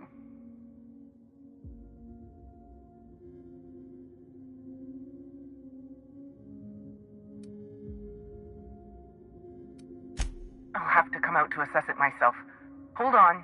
I'm opening the door.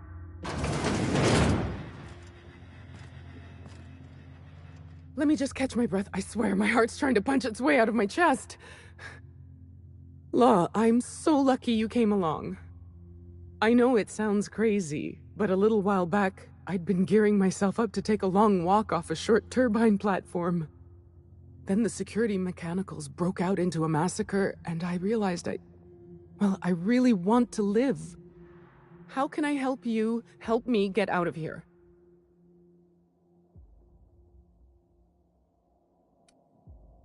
I'm Kelly Marine, the receptionist. And before you ask, I wasn't manning the visitor's desk when the mechanicals went haywire, 'cause no one comes here. Not ever. Not since all us station workers were dropped off at the start of the project a year ago.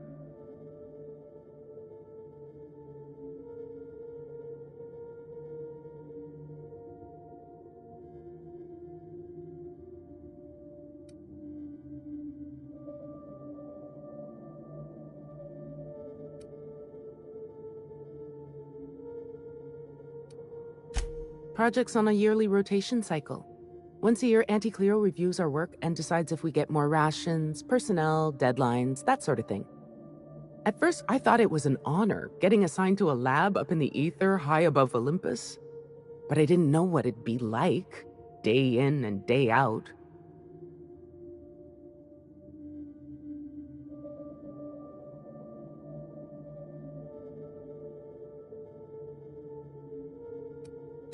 I ask myself that question a lot, and then I realize I'm talking to myself. Cabin fever sets in at about 90 days. Auntie Cleo's official term is contagious irritable claustrophobia, and it ain't covered by the company's medical policy. If I had to guess, you'd probably find his body either in his office or the labs. Or heck, he could have been on the toilet. I don't know. No bones about it, he was the smartest of us all. Maybe he evaded the automechs, too.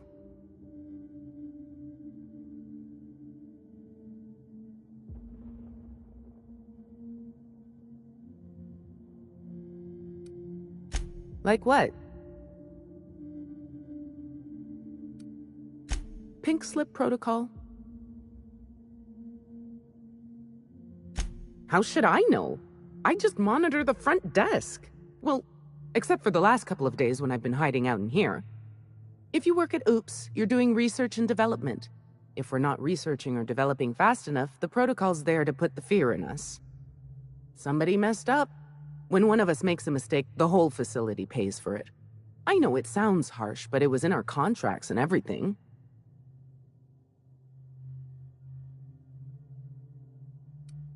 Yep. Olympus Orbital Pharmaceutical Station. Auntie Cleo's naming and branding department's the best in Halcyon.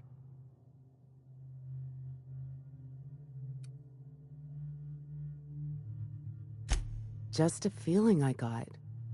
Every day was the same as every other day. I felt like I was stuck in a circle, you know? Started imagining what it'd be like to break that circle. Station goes in a circle around the planet, so what if I just dropped off the edge? But after what I've seen, after what happened, I don't want that anymore. I want to live.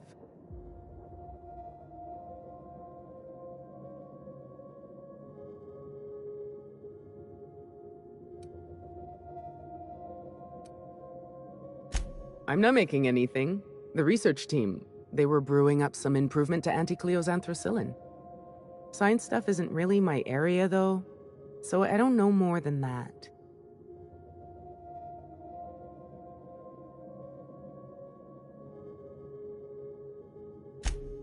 Do I ever? Drop me off on the groundbreaker and I'll be out of your hair in no time.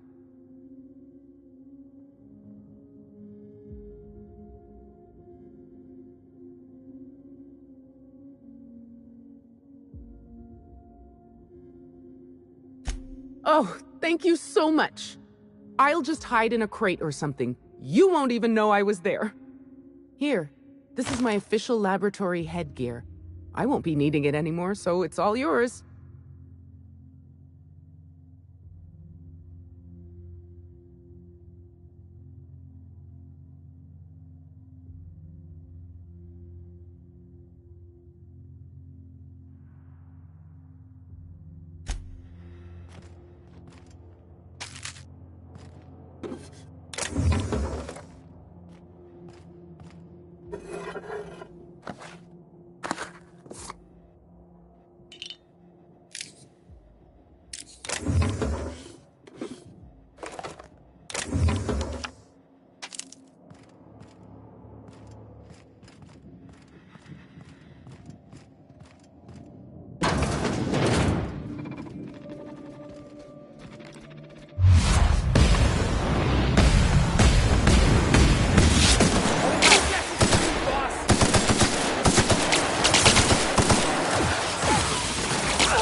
Staying out of sight.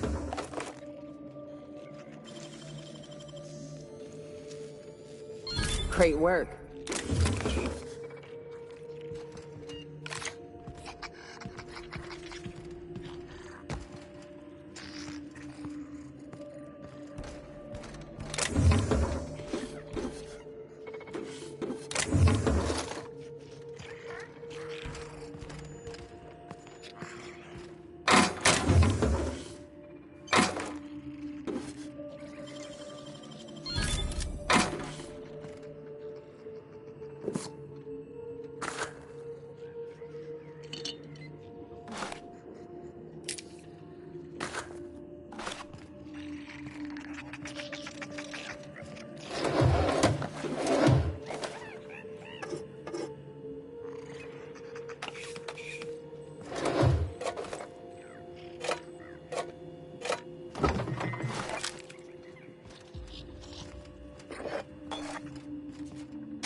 Hey, you got it open.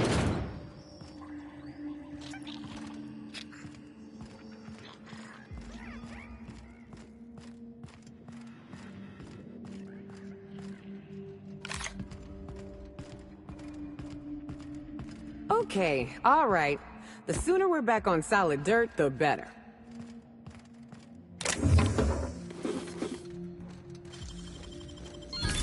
Easy.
You gotta show me how you did that.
do that?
usually just kick them down.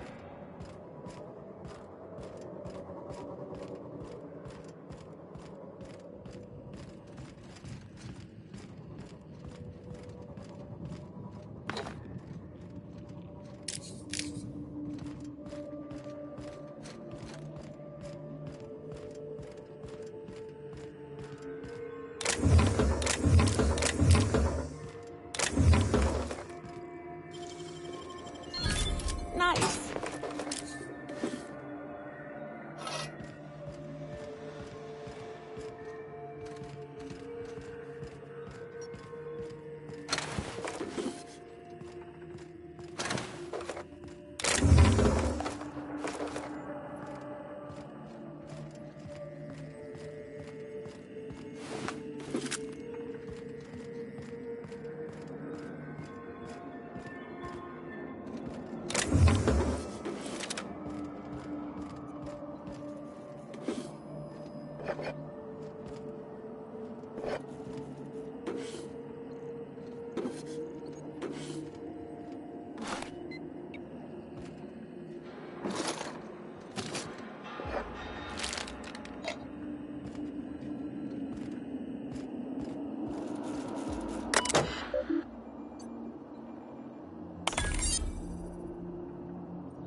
Easy.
You make it look so easy.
No, that won't do it all. Jasper, you imbecile. One team is a tragedy.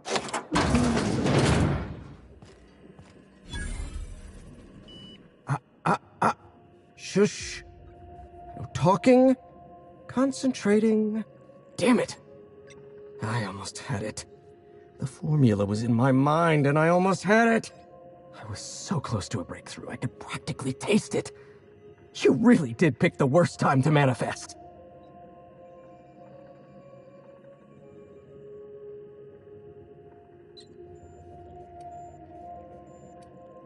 Am I rambling? That's somewhat concerning, but not necessarily unexpected. Logorrhea is a well-documented side effect of withdrawal. Oh, hang on. I see what's happening. You're real. Ergo, not a hallucination. This is interesting. I have several questions for you. Let's start with the obvious. Who are you, and how are you even alive?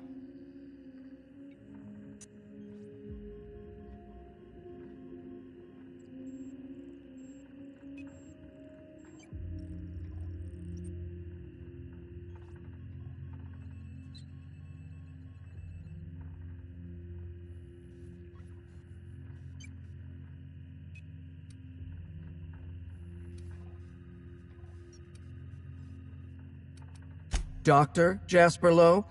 You see my uniform. Don't demote me like that. Right. That answers that. Next question. Do you come bearing fresh pharmaceuticals? Hey, I'm sorry about your friends, but more doses ain't gonna help. Look, we all know you're here to interrogate me. If I'm going to go through this ordeal, I'm not doing it sober.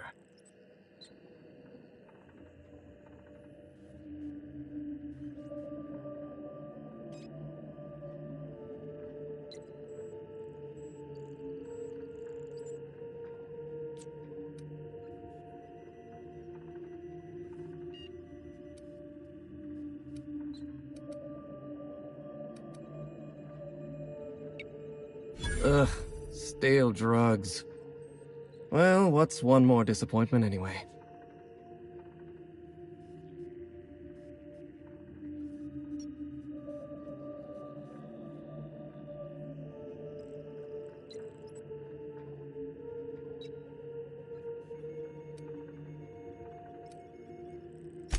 You mean my inhaler? It's designed to deliver a highly concentrated dose of Sky High right through my respiratory system. The formula's still a work in progress. Clears my mind for a few precious moments. The rowdy tenants of my mind palace stop their chattering, and in that silence, I experience clarity. Inspiration through inhalation. That's Sky High. Or it will be, once I perfect my formula.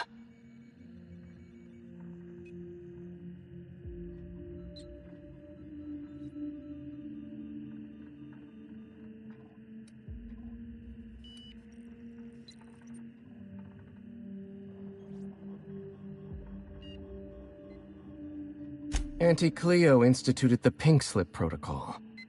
Fancy marketing term that translates to, we're not satisfied with the quality of your work, so we're revoking your lifetime contracts. Can you believe Auntie terminated my entire team? It's a terrible setback. For my team, I mean, not for me. Not this time. I'll continue the work on my own if need be.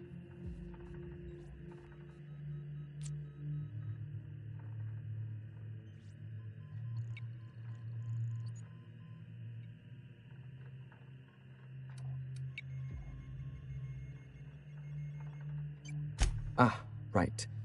How do I put this? This is not the first time I've lost a research team to corporate mismanagement. It's the second. Auntie had been threatening to instigate Pink Slip Protocol for months, though I honestly didn't think they'd have the stones to do it. I was on the verge of giving Auntie the results she wanted. Well, almost on the verge. Approaching the verge. The point is, I didn't think this would happen.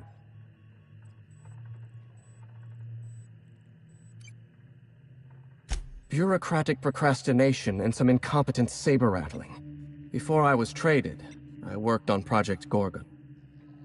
I lost that team by attrition.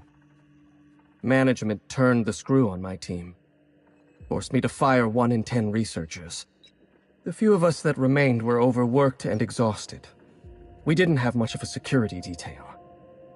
I don't know how the primals got loose, but my team didn't stand a chance.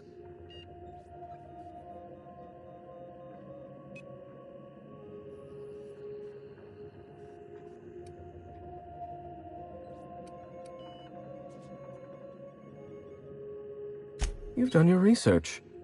Yes. The unfortunately named Mr. Goodfellow decided his ego was more important than our research.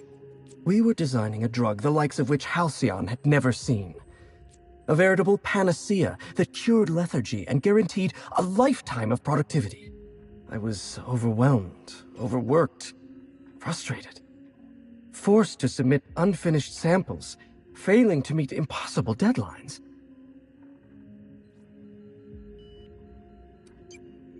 The only people I knew were either struggling with the same problem or causing it. I started self-medicating to enable my genius to perform at a greater capacity. To forget, to endure, to feel nothing.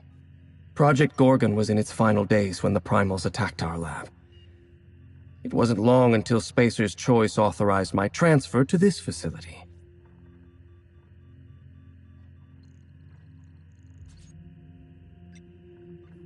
Human Inquiry was supposed to be responsible for testing Adrenatime. Under normal circumstances, the chem lab wouldn't have had to perform live tests. But creative incubation pressured my team with impossible deadlines. The prototypes we delivered to Dr. Blakesley at Human Inquiry were poor because we were rushed. I had to begin experimenting on my own. I had to perform my own tests, so I used primals. They're not the best choice for test subjects, but I was working for Spacer's Choice.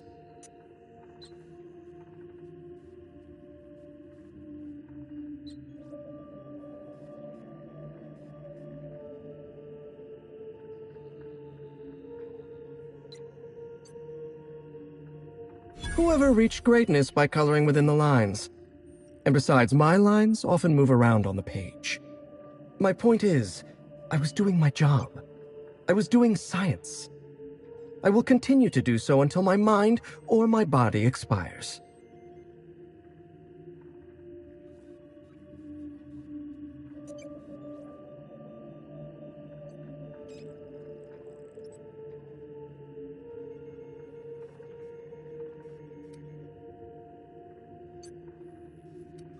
Not at all. Such an event is incredibly rare. Few workers understand the truth of their value to society. Me? I'm worth 5 measly lab coats.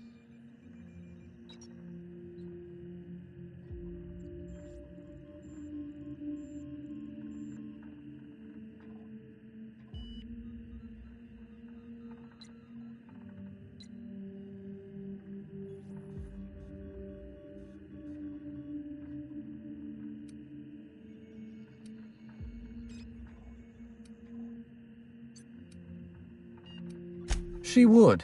No doubt she'd stuff my brain in a jar if she could. Do you know what she quoted to me one time from some rubbish Earth book? Looked me right in the eyes and said, "You are a brain, Jasper. The rest of you is a mere appendix."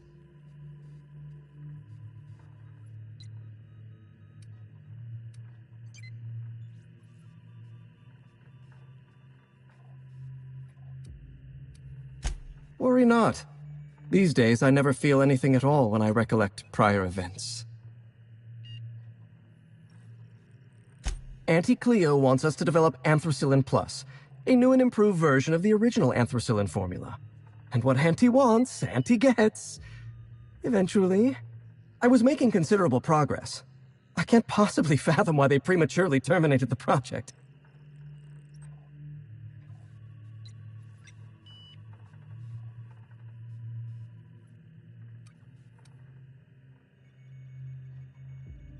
I'm not lying. I'm carefully curating the truth for you. All right, listen. Auntie needs to be patient. I'll eventually get around to developing Anthracillin Plus. My priority right now is sky high. Once I perfect my formula, I'll be able to keep my mind functioning at peak performance without any pesky distractions. Like feelings.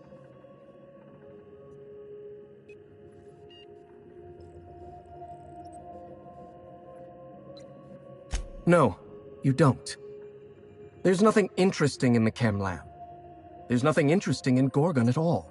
Gorgon is a featureless rock dragged along by the gravitational current of a barren asteroid belt. The chem lab is a graveyard. You won't find anything there but the dead.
The truth?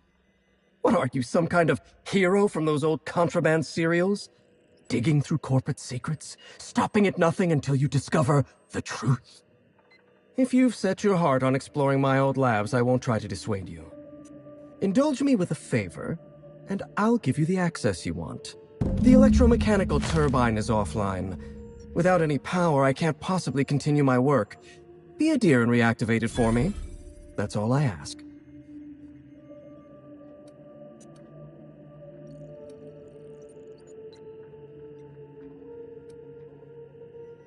Not that it's any of your business, but I don't get to quit. My colleagues are dead, and yet I live. So I don't get to quit. Take the elevator to the storm platform at the top of this facility. Reactivate the turbine, and I'll give you the access you want.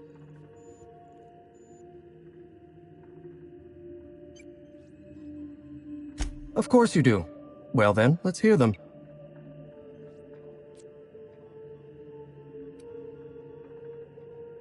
Did you snoop through my things? And just admit it to me. You do have gall, I'll give you that. Look, I keep a draft on my terminal where I vent my occasional frustrations with upper management. It's honestly one of my less detrimental coping methods, as I am not stupid enough to fill out the name in the address field.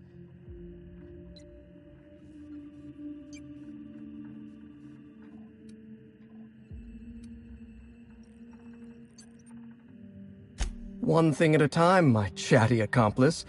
Turbine repairs first, interviews later.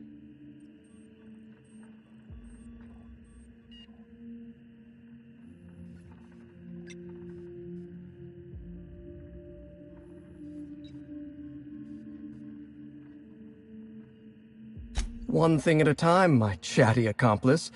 Turbine repairs first, interviews later.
You alright, boss?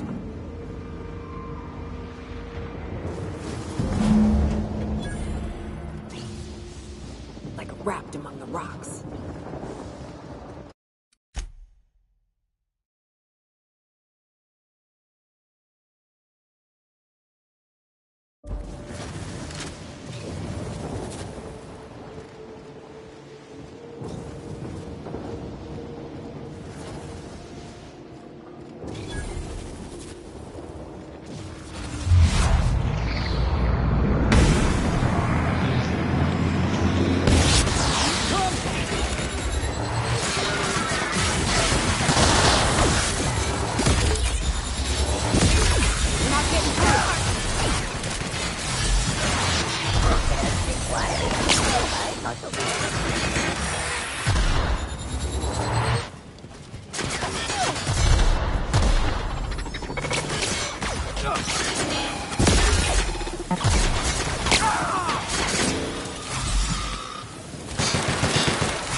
fingers, Captain.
So, wasn't really following what you did there, but I guess it worked.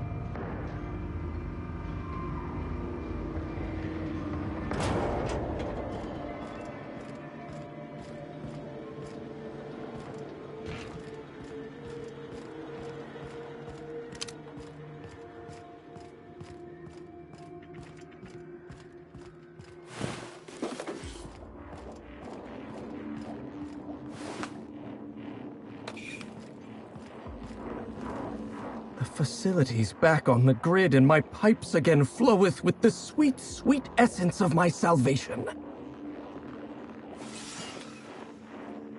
I suppose I have you to thank for realigning the machine. Of course, Jasper, you imbecile.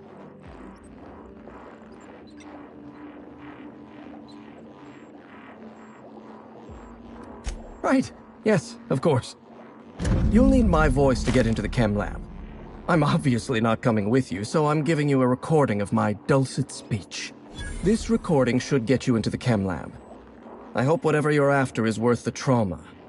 I wouldn't go back there if I was higher than the mercury levels in a can of salt tuna. Wait, take my gun while you're at it. If you end up dying on Gorgon, there's a non-zero chance neither of us want that.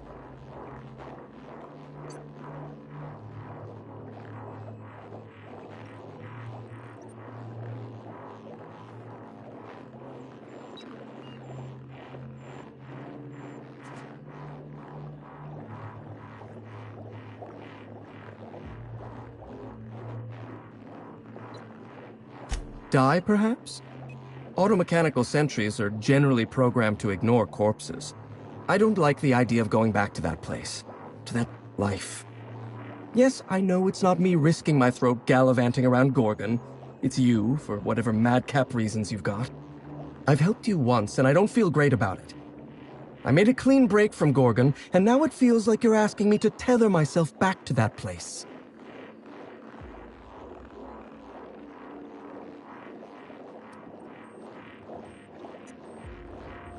I suppose you've got a point. Or something resembling a point. I'm emotionally addled right now, and I'm allowing my sentiments to get the better of me. Here, my personal security keycard. There's a hallway near the processing room. It leads to a security terminal. Use this keycard to unlock the hallway and disable security.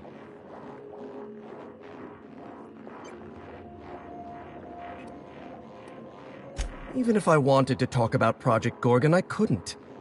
All my memories of Gorgon are intact, but they're in disarray. Like a book with its pages shuffled. Making sense of those memories requires clarity of mind. Clarity that only Sky High gives me. To tell you everything I know, I'd have to be dangerously euphoric.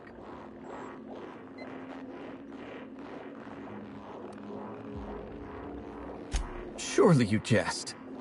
Even were I inclined to teach you, which I am not, you wouldn't be able to replicate an alternative to Compound X. The compound is derived from the metabolic waste of xenocytes, a microbial life form growing beneath the surface of Gorgon. However, they're accursedly sensitive to their ecosystem.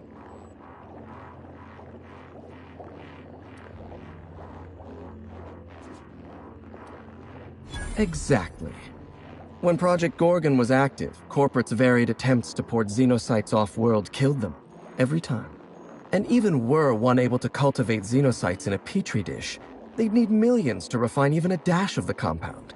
We mined immense amounts of Compound X directly from subterranean caverns in Gorgon. So you see, there is no Adrena time without Project Gorgon. As I mentioned before, my memories of Gorgon are in disarray. Putting them back together is an ordeal. Making sense of those memories requires clarity of mind. Clarity that only Sky High gives me. To tell you everything I know, I'd have to be dangerously euphoric. All right. Just one inhale. Easy does it, Jasper.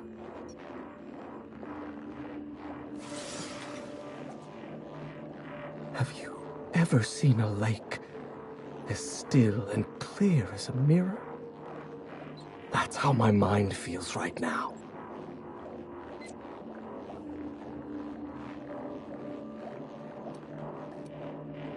The disaster at the chem lab was my fault. I tested adrenatime on primals. I decimated my own research team. And I was a coward. I locked myself up in isolation. I told myself that I needed silence and solitude to perfect my formula for Sky High. But the truth is that I was ashamed.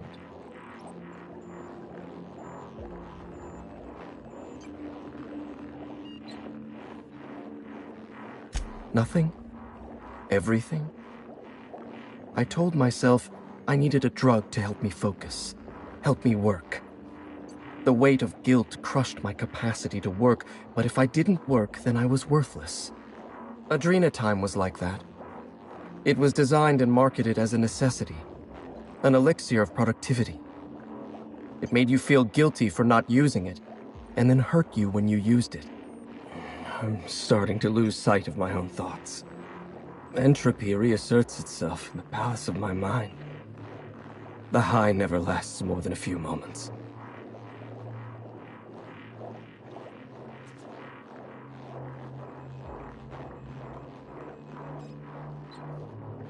I suppose you're right. I do need to relax. Up you go, old friend. And just like that, the demons of my mind have all gone silent.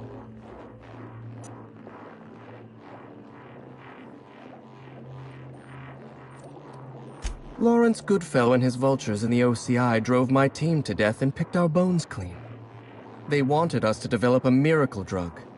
Fitting, because developing a viable, humane drug with no time, no resources, and no personnel would require a fucking miracle.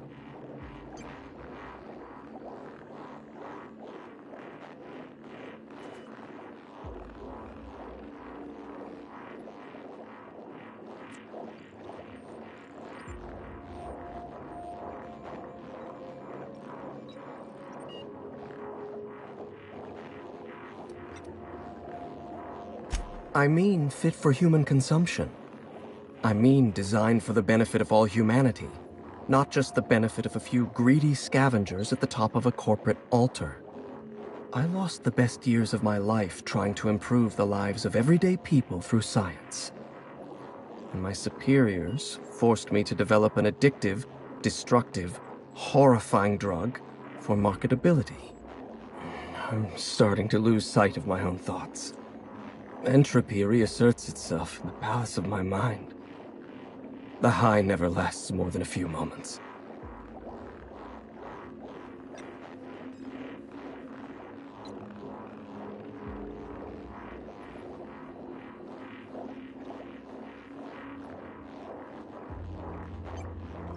I shouldn't. Thank you, but I'm starting to reach the threshold of my tolerance. I'd have to clear my mind in order to answer your questions, and that requires a truly irresponsible dose of Sky High. And admittedly, a truly spectacular high.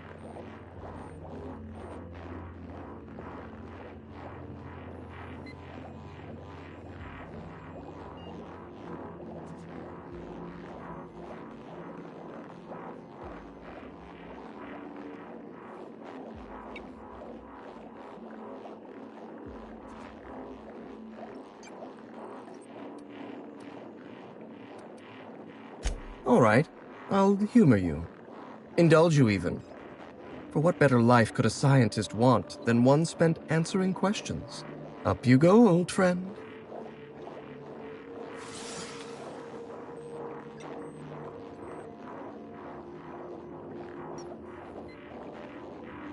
I'm a scientist.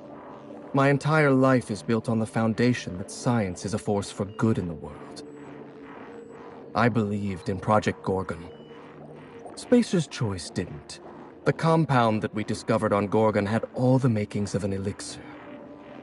It could have been the greatest medical achievement since the discovery of antibiotics.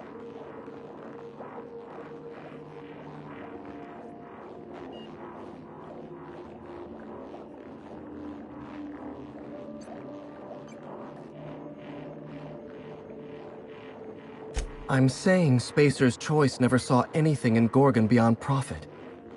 Adrenatime would have taken years to develop responsibly. We needed time, resources, room to make mistakes. Project leadership panicked at the first sign of a mistake.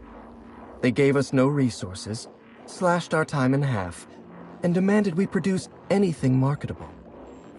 I'm starting to lose sight of my own thoughts. Entropy reasserts itself in the palace of my mind. The high never lasts more than a few moments. I can't tell you how badly I want another hit right now.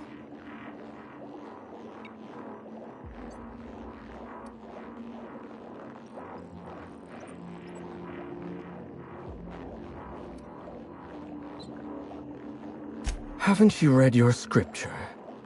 A man's life is predestined. You didn't do a thing. Cheers to at last freeing myself from the monotony of unremitting failure. You don't know how beautiful it is in my mind right now. No cares. No anxieties. No yesterday, no tomorrow. To forget time. To forget life. To be at peace.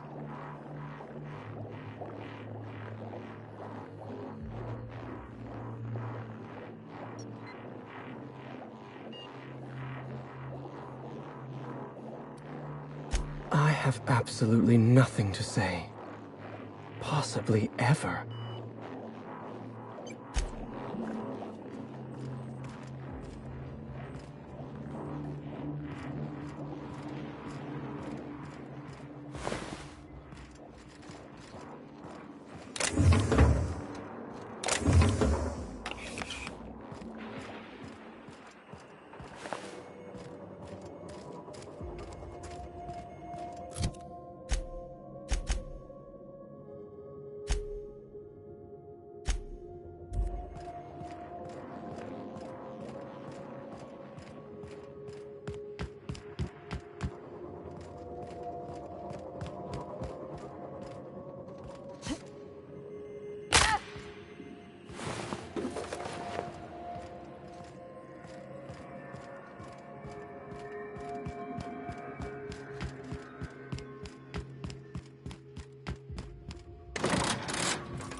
Not today, Sam. I am not in the mood for a deep clean. Oh, all right. Some culprit who shall not be named spilled Rizzo's lemon slap on my console.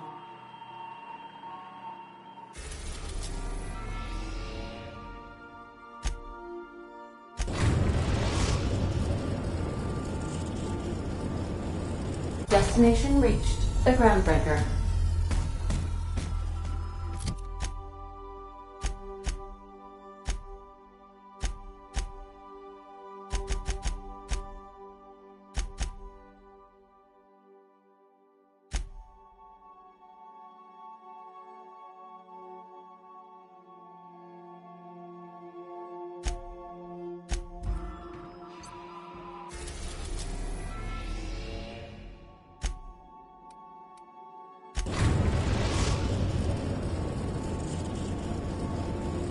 We arrived at Ambrose Manor.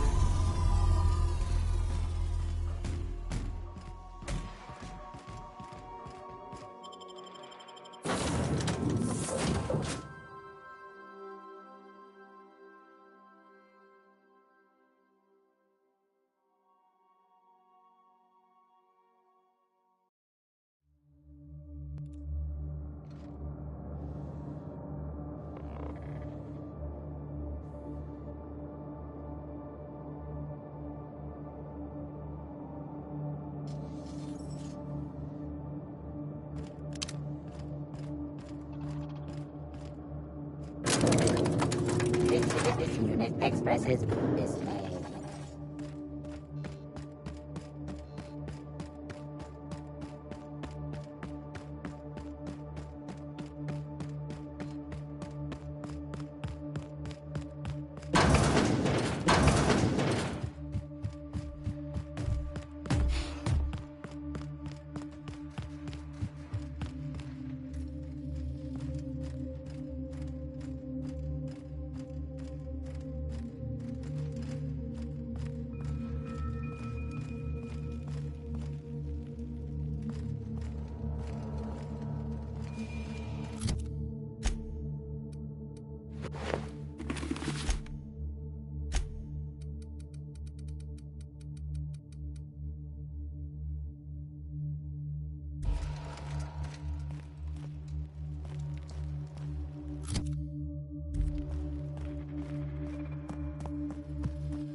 Weary. Are you upside down?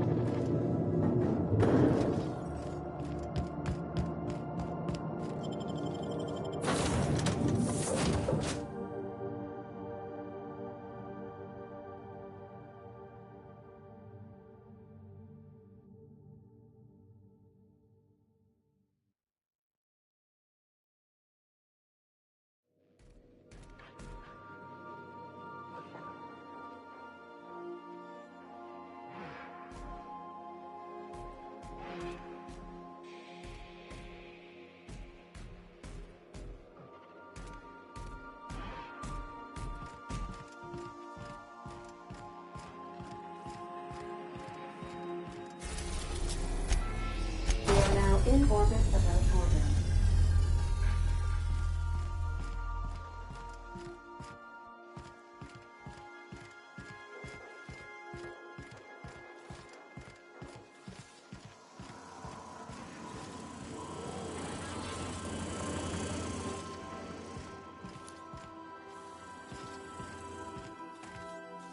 I find myself marveling at I must say, our mysterious antagonist is quite rude. It goes against all wireless etiquette to not identify yourself when tossing around threats to life and limb. Under normal circumstances, I'd point the finger at Spacer's Choice, but they wouldn't hide in the shadows. They'd throw the full force of their security apparatus at us.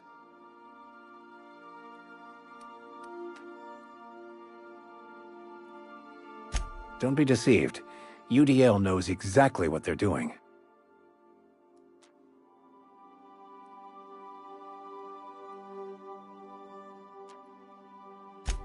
UDL created the Spacer's Choice Company to flood the market with cheap, substandard goods, and it gave them the capital to be the most powerful corporation on the board. Their profit before quality ethos has not only filled their pockets with bits, it also defines who they are and explains the disposable quality of life in Halcyon. I suppose you could say their incompetence is a design feature. The Marauders are just the natural end result of how little value they ascribe to any human life but their own.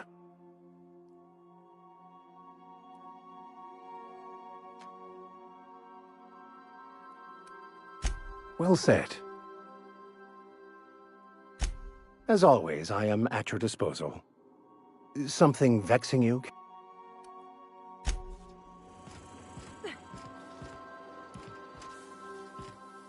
Something on your mind? What's on your mind? Sure. Something.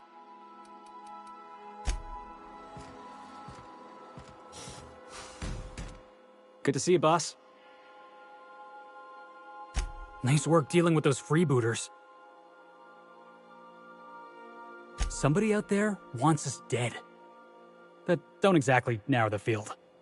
Whoever it was, if they really wanted to cross us off, they should have sent competent mercenaries.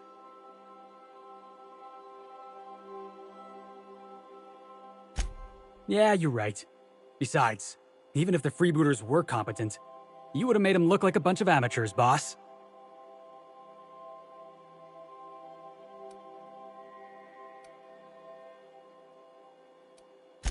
Beats me. Could have been anybody. Could have been Ada. It probably wasn't Ada. Hey, could have been my old foreman.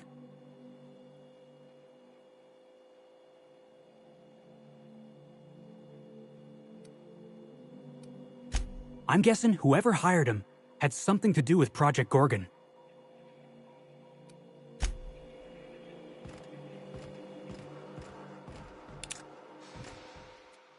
Hey, Cap. We've seen a lot of stupid in this colony, Captain. Trying to turn raptidons into diet toothpaste. But this, if it's true, if Marauders were made, someone ought to burn for it, Captain.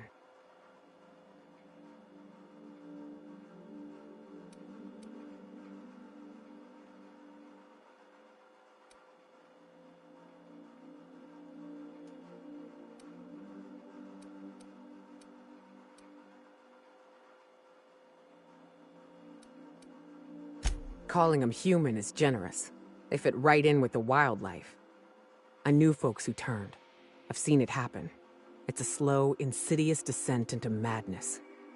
Ain't but a shell left behind, sniffing around for its next meal like a canid.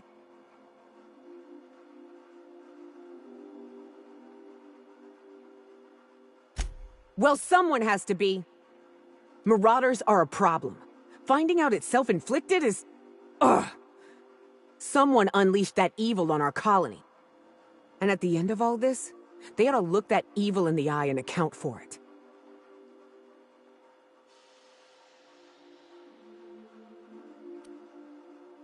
Good.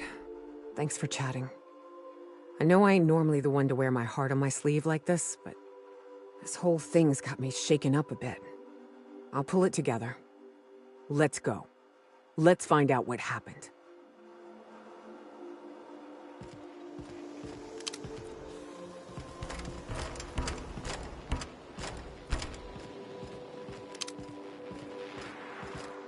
Sometimes I wonder about Mr. Hawthorne. What was he like? Why'd he make the computer a talkie? You think he got lonely, flying about on his own? You want to ask about anything in particular, Captain?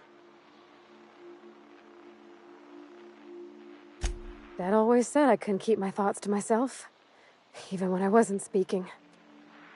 I've been churning on that phonograph we found. The one belonging to Dr. Ambrose. The one where she says Spacer's Choice tested adrenotime in Edgewater. By the time they sent that drug to Edgewater, they knew it hurt people. That it made them violent and stole their minds.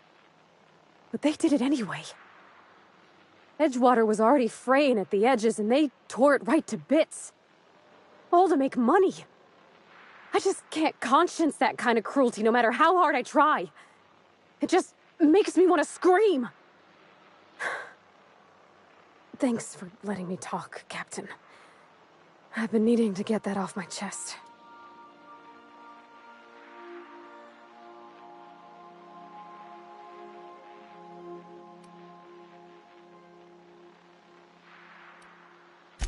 I still ain't used to folks asking my thoughts, Captain. Sorry they all came tumbling out at once.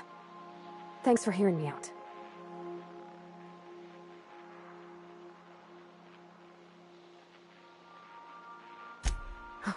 Nuh-uh. Dad wouldn't let me near it. He was a real big believer in rest. Not his own, mind you. Mine. A drug was no substitute for that, he said. No matter what Mr. Thompson told us. He never did follow his own advice. He worked himself to death. And the company didn't even thank him for it. Not that he told me, but Edgewater was a big town then, and it only had me and him to keep it running. Most nights after I got to bed, he'd just keep working. I always wondered how he had the stamina. Turns out he didn't.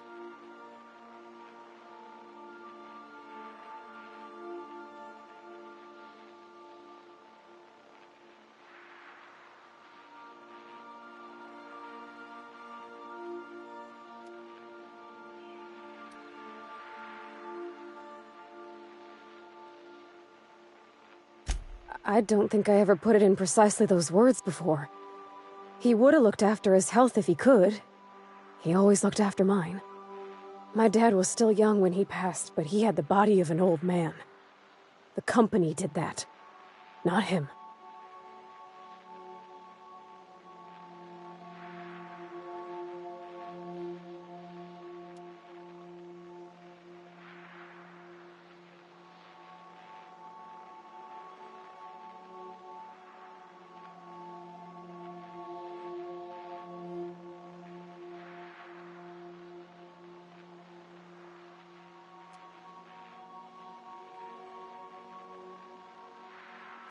It sure is lonely out here, on the edge of the colony.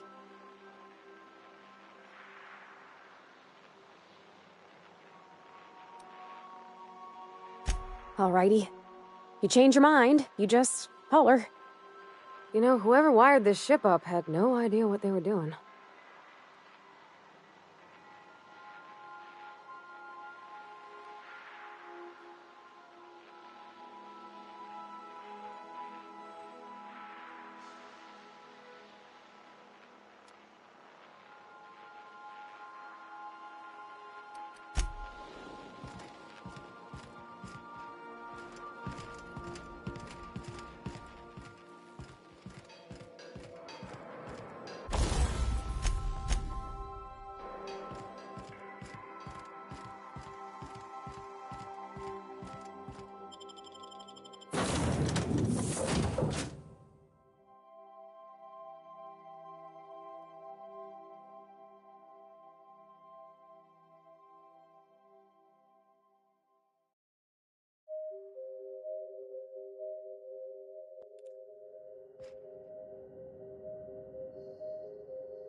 Hey again, stranger. What can I get you? All sorts of salvage and weapons, and plenty of.